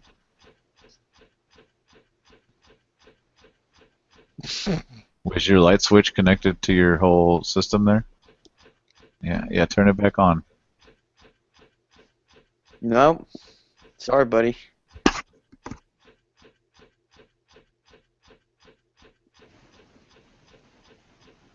We're experiencing some technical difficulties here at the Forgotten Legion. Sorry, guys. Michael, take one of the plugs out and put it back in. Yeah, have you tried turning it on and off again? Yeah. Blowing it like a Nintendo. Yeah, that's how that works. Okay. So anyway, Simon, about Sanguinus, like we were talking about this before the show, and basically, like we were talking about how Sanguinus was viewed as the Primarch that could not be turned. Is that correct? Right. That's what you're saying. And who went into like imagine what would happen? Was it Michael or was it me? I don't even remember. Yeah. He said that basically the people that were giving the foresight, the gift of foresight, like they could see. Oh, right. It was Erebus thought he saw one future where Sanguinius falls, and so he tried to make it happen in Cygnus Prime, and it got fucked up, and Horus ripped his face off. Am I back? You're back, yeah. Well, sort of. What'd you do, man? You got a microphone and everything, like a legit one. Shh, don't worry about that. Yeah, you're not even. Did you unplug it when you went back to grab the lights? You sound like you're talking on a phone from a public bathroom. Oh god, the worst. So while Michael, fixes his setup. Yeah, fixes his shit, blows in his system. So he was viewing it. Michael was basically viewing it, the Erebus, like seeing the many different outcomes as like the guy from Men in Black 3 who could see all the many different Yeah. views, like the many different like dimensions of what could happen, and what if Sanguinus had turned to chaos? How would you just say it's just like over? It's over. You're I fucked. mean, I kind of say so. Like, I mean, like, it's Sanguinius, right? Like, that's 10 legions on 8. Like, and Horus always said that Sanguinius should be the War Master instead of him. I feel like, I don't know, man. I feel like it could be either good or like Horus would lose his shit and like it'd be like an inner civil war type thing, possibly. I don't know. Like, yeah, I definitely see it not going well for the Emperor then. Yeah, it'd be. Like Well, there's no one to make a chink in Horus's armor anymore. So, I had just read, is it Angel Exterminator? No, Fulgrim. When I read Fulgrim, and Eldrad talks about, is that the one where he talks about? He talks to Fulgrim. He shows up to Fulgrim, and Fulgrim's like, "Fuck you, you filthy alien." Yeah. Well, which is the one where they actually foretell and they talk about, they tell them that he needs to, like, basically, Horus needs to die or something like that in order for, like, he needs to do this in order for it to work out or something like that. Isn't that Alpha? Isn't that Legion? Where it is Legion. Yeah, that's what it is. When the Alpharis and Omegan watch a PowerPoint on what could happen. yeah, the Eldar, the Cabal is talking to John Grammaticus. Yeah. Yeah, and basically they're saying, okay, this shit has to happen. So it actually worked out for the best. Yeah, it was okay in the end. It was fine. Yeah, it all worked out. What's the matter, Michael? No. This is the worst. Try leaving and coming back. I feel like you're having like the experience that like I have sometimes when I like call in. It's okay. I think. How many viewers do we have right now? 8 watching. Oh shit. Sorry guys. Yeah. We could do better. Yeah. So John Grammaticus is a perpetual, eh? Yeah. Yep. But does he ever come back? Yeah, he does. Like at the end of Legion, he just like gets sucked out of an airlock. Yeah, he comes back because he's in. What else is he's in? Calth. He's in No Fear. I kind of liked his character, because he's like. Yeah, he's like a cool dude. Yeah, he's just walking around doing his thing, but he's not like super powerful. Yeah, he's in Calth. He's in Vulcan Lives, I think. He's in a bunch.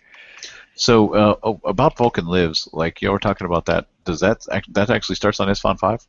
Yeah. Yes, I think. So I could slip that into like my reading right now. Probably. Vulcan Lives is the one with Vulcan on the front with like, why, right? I think. I don't know. I don't remember. It's been a while since I've been. Oh yeah, there we go. Huh? Oh yeah, you fixed it. What'd you do? I didn't. Like the other one's still running over there. Oh. Oh. Oh. I just happen to have 2 computers, so this is a whole nother one. Well, anyway, about it. back at it. I'm sorry about that, guys. You still sound great. This is actually my laptop laptop microphone. Oh yeah, you sound good, dude. So real quick before we move on, I just wanted to say, so I can slip Vulcan Lives in. You think like that? No, yeah, dude. If you haven't watched it yet, or if you haven't read it yet, you're not going to. So it's okay. It's not great. I mean, it's all right. It's an okay book. Nick Heim is not the best author. I just kind of want to read them like in order. Like I don't want to jump too far ahead. And y'all were saying like that started at Isfon 5. Well, it does sort of kind of. It like has flashbacks to Isfon 5, basically. Oh, flashbacks. Okay. Yeah. It's too dark. And you get to see Vulcan interact with Kurz, and it's an okay book, I guess. I don't know. Yeah, I haven't even read any of the Kurz stuff either yet. To be fair, I've generally read most of the Horus Heresy series multiple times. That's one of the few that I've only read once. So take that as you will. Okay. So like stepping back, like what have y'all talked about so far about what happened to Sanguine? Like, is there any arguments up on the board, like what he would have done, or just kind of like all around everybody expected that he's going to be like this fucking kick-ass like Well, I mean, sucker death.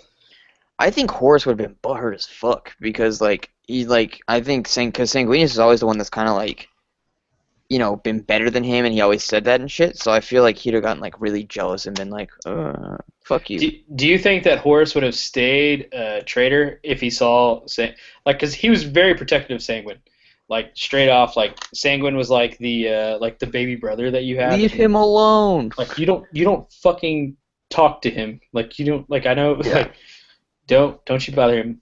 But I feel like do you think that Sanguinius would have been like the charismatic perfection angel had he have fallen like?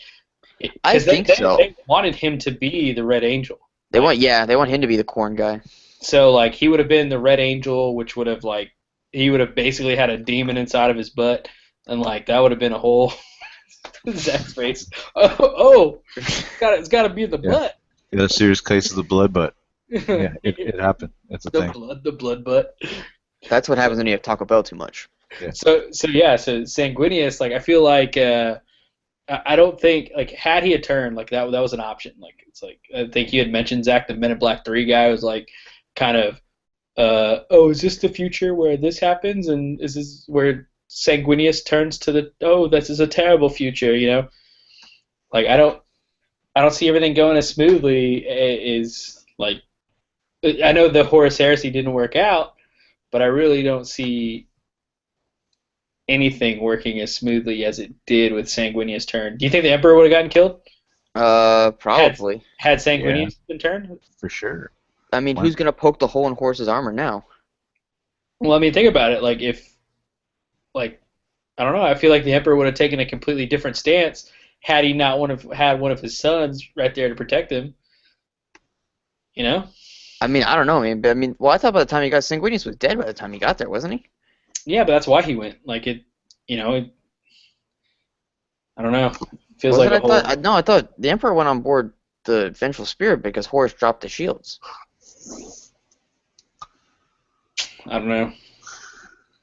Yeah, who knows? Everything could have changed. Everything could be. I mean, the thing is, like, Sanguinius falls, everyone's like, I feel like Gilliman and, like, some of them are like, oh, shit, fuck, Sanguinius is, like, against it, too. Like, am I on the wrong side? Like, fuck me. I don't know. In every story, it always seems that there's certain events that had to happen in order for them to work out a specific way. And if any of those factors, like, didn't happen, like you could do what if games like all the time and take out one minor detail and would have butterfly affect the whole fucking heresy. Yeah, I mean, I don't know. I feel like it just kind of depends, Yeah, we're trying to see like how massive of a difference it would have made, I mean, it's another legion. It's 300,000 Space Marines. I mean, that's yeah, sure. Or not 300,000, but like 130,000 or something like that. But it's another. That's one less legion that's at Terra, right? So, but even then, like you got the might of like, and you guys in the chat, I'd like to see what y'all are thinking as well. Like what y'all feel. It's like if Sanguinius were to fall, like he's a very major character and everything. He's not like a fucking Khan. If Khan fell. Ooh. Well, I mean, that's the White Scars don't get to Terra. That's a big deal, bro. Yeah, but like I mean, it's not a huge deal. Like, have you read Scars yet, Michael? No, I don't give a fuck. See, that's why you haven't. That's why you're saying that. I give a fuck. There's some bikes. There's some. No, if you read Scars, you'll give a fuck about him. I don't know. I feel like Sanguinius like would. I feel like Sanguinius would have turned the tide. Like I do too. On some things. Like I feel like it would have been such like a fucking like just spoiled war for everybody who was a. So let's just say Horus could, if he could, like, switch some like one of his legions out with another one. Like, what do you think? What do you think Horus's dream team? Like when he was drawing it up, like I need you, and you. Like, what do you think? You wanna know what his dream team was? Listen to the War Master or read the short story of the War Master. He basically laments the fact that he got stuck with all the basically problem Primarchs, and he's like, I wish I had like Ferris or Gilliman or Sanguinius or Dorn on my side. Instead, I'm stuck with Angron, Kurz, and Mortarion. He did, dude. He got the B team, like straight up. He got the B Primarchs, like. And he legit. knows it, and he's butthurt as fuck. It's really great. He's carrying Ferris' skull around. He's like, brother, this whole thing is really great. Great audiobook.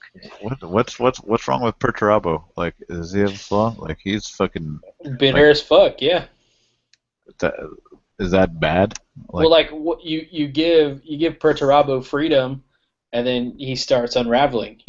Perturabo needs to be told where to go. Perturabo needs to be told what to do. Start giving him freedom. He's doing he's making entire worlds into like fucking these massive ass maze worlds. Mazes. He's spending all this time not doing what he needs to do. Like you had Rogel, like all the Primarchs that were like meant for conquest, like Rogel Dorn and Guilliman, all of those Primarchs that were like the ones that were making waves, that were not like getting sent to non-compliant worlds, the one who were making new compliant worlds.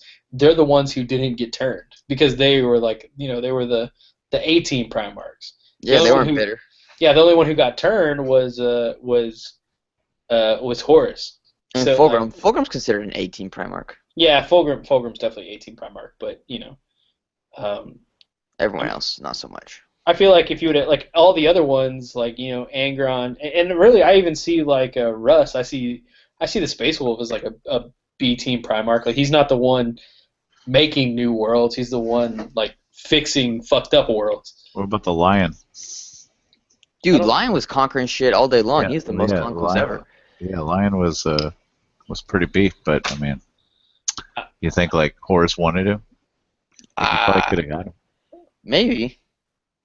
No, I don't think he would have gotten the Lion. The Lion even says in that one short story, he's like, loyalty is its own reward.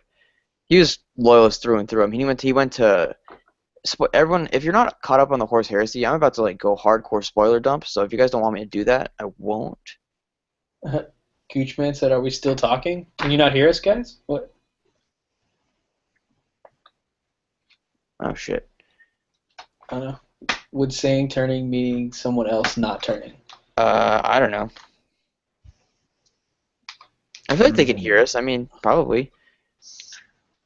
We're still in the same fucking thing, and Simon and I were still talking. If y'all can hear us, someone say so in the chat. Probably might not be a bad idea.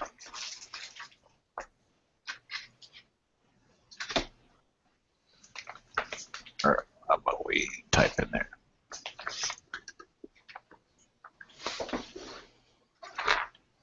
Oh well. We'll just continue going. We're good. We'll talk for ourselves. Okay, so what were we talking about there? We were saying the Lion. I was saying I don't think the Lion would have turned. I don't like he even says like loyalty is its own reward and stuff, and savage weapons. I don't think because Kurz is giving him shit when they meet up and fight for the first time because he's like, everyone's gonna think you sat on the fence because you weren't at Terra when you're out here chasing me instead. And he's like, it doesn't matter what people say in 10,000 years time. Loyalty is its own reward. So I don't think he would have gotten the Lion. I'm kind of wondering if because Weber asked, he said, would saying turning meaning that someone else not turning? I don't think anybody was salty enough with Sanguinius. I think everybody liked Sanguinius. So I could see if Sanguinius turned, I could see the Lion turning. Like I could see the Lion looking at that as like, wow, they got Horus and Sanguinius. Like I'm definitely fucking. Check out his hair. Yeah. Oh man, they've got two beautiful heads of hair on that side. I'm turning. Sanguinius is not going to turn unless he's got some sort of hair situation figured out in the eye. So I'm moving. So I could see the only Primarch that I could see that would not that could for some reason would turn away if Sanguinius would have joined, maybe Alfarius. Yeah. Like Alfarius, I feel like Alfarius had his own agenda. Like Alfarius and Omega had their own agenda. I think they had their own agenda, and then each one had their own agenda. Like, how many of the anthologies have y'all read? Not enough. Because there's one where it's basically Omega is operating against the Alpha Legion, and right. it's a whole thing. It's interesting. I don't know. It's kind of. Okay. Yeah, I feel like if you get Sanguinius, like maybe Angron doesn't turn. I don't know. I see Angron and him having their own like little spat Yeah, because only one can be the chosen of Corn, yeah. and you could tell that Corn would have preferred Sanguinius over Angron. Because, like, getting Angron, that's like damaged goods, Yeah, it's kind of. Like, I get it, Corn's all about bloodlust and everything like that, but he wants It's somebody kind who's of like a single mom or something. yeah. How much effort would have been needed that was not put into one of the ones that did?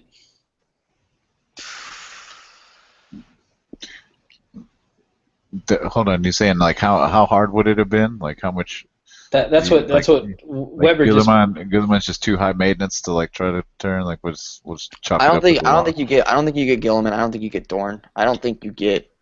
Like Dorn hears the news. Like Garrow goes and talks to Dorn, and he like smash the goes, shit out of him.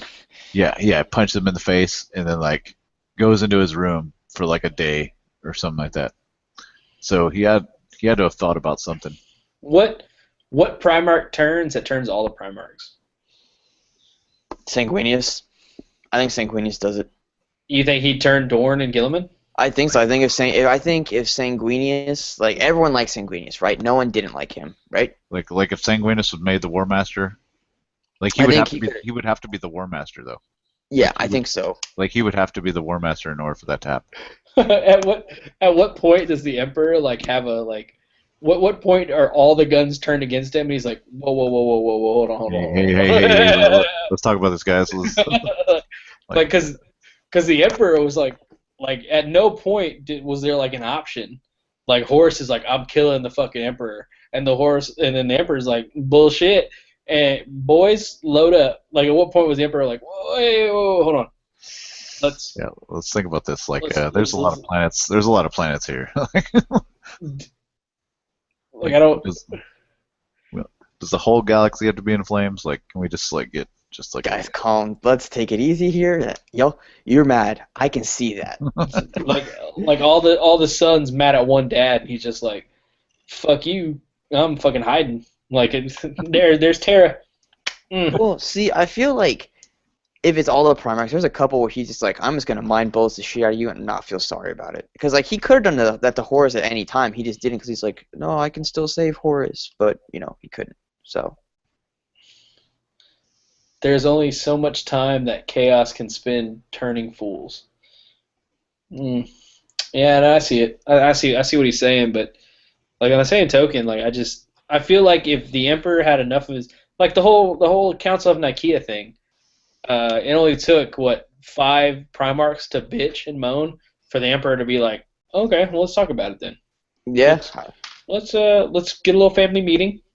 We'll see how y'all feel about this. So I feel like if Gilliman and Dorn were to turn, well, actually, I feel like if Sanguinius would have turned and then Gilliman and Dorn would have turned, then they would have had a talk with the Emperor, and I feel like the Emperor would have like convinced all the other Primarchs that Lorgar was just like a little fucker.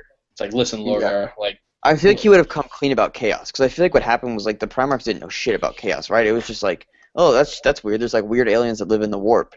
Huh, that's odd. Why didn't you tell us about that, Dad? Well, they did. I mean, they knew there were like weird aliens, but then like I feel like once he tells them about Chaos, he's like, nah, dude, like these guys are just fucking with you. They would have been like, oh shit, all right, well, okay. Goochman says, you guys know that Sanguinius would never turn. There's more of a chance of the lion turning than him. I don't know about that.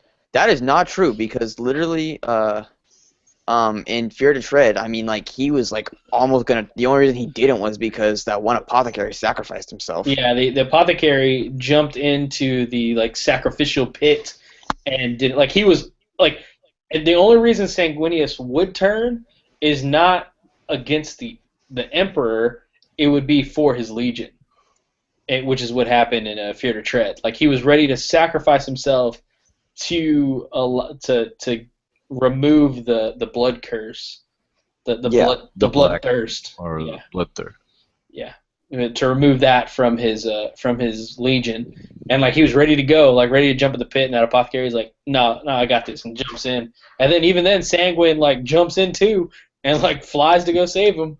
But he's like, no, leave. He's like, no, leave me, and then he leaves him behind, and he's all shook up about it, and he tattoos the sad eye drop on his face, so never forget. It's a whole thing.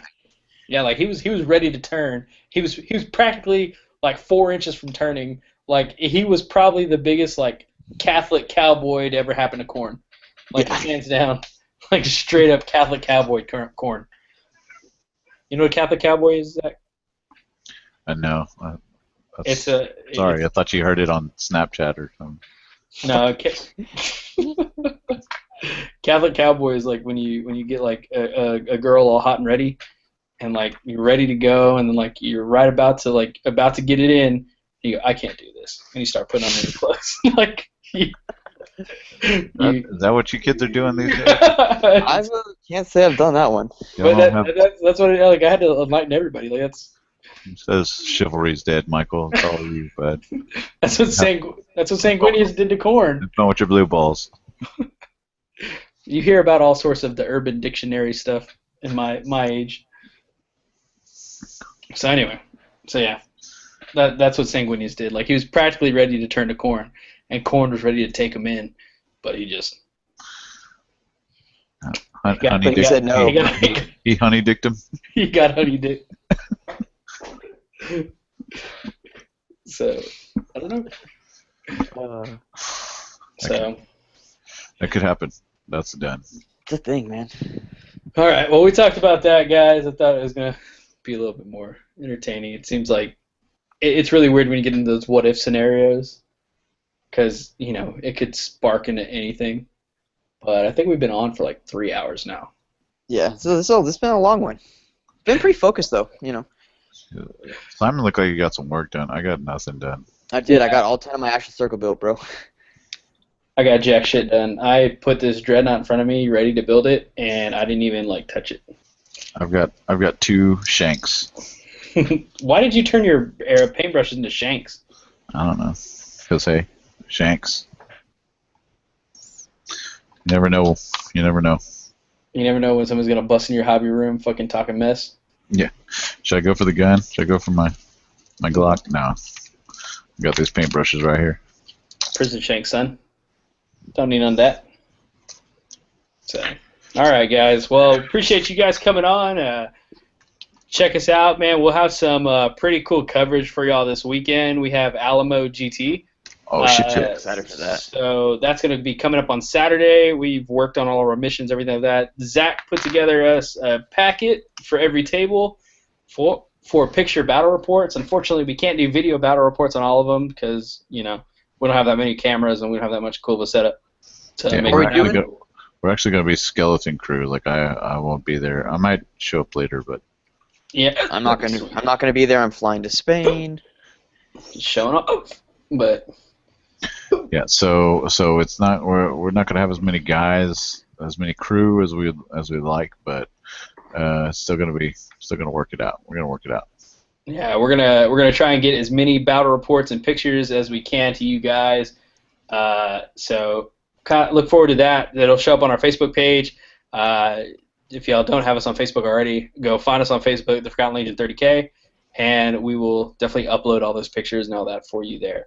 And that'll be this Saturday. We'll be in San Antonio, Alamo GT. If you're in the San Antonio area and you want to go check out Alamo GT, you can come hang out with us and help us with anything 30K wise. You can help us write the narrative. We'll just accept you in like one of our own because we're pretty skeleton crew. It'll be open to the public. And you just come in and we'll hang out and all that jazz. Be there, be square. Yeah. I'm going to be a square, so.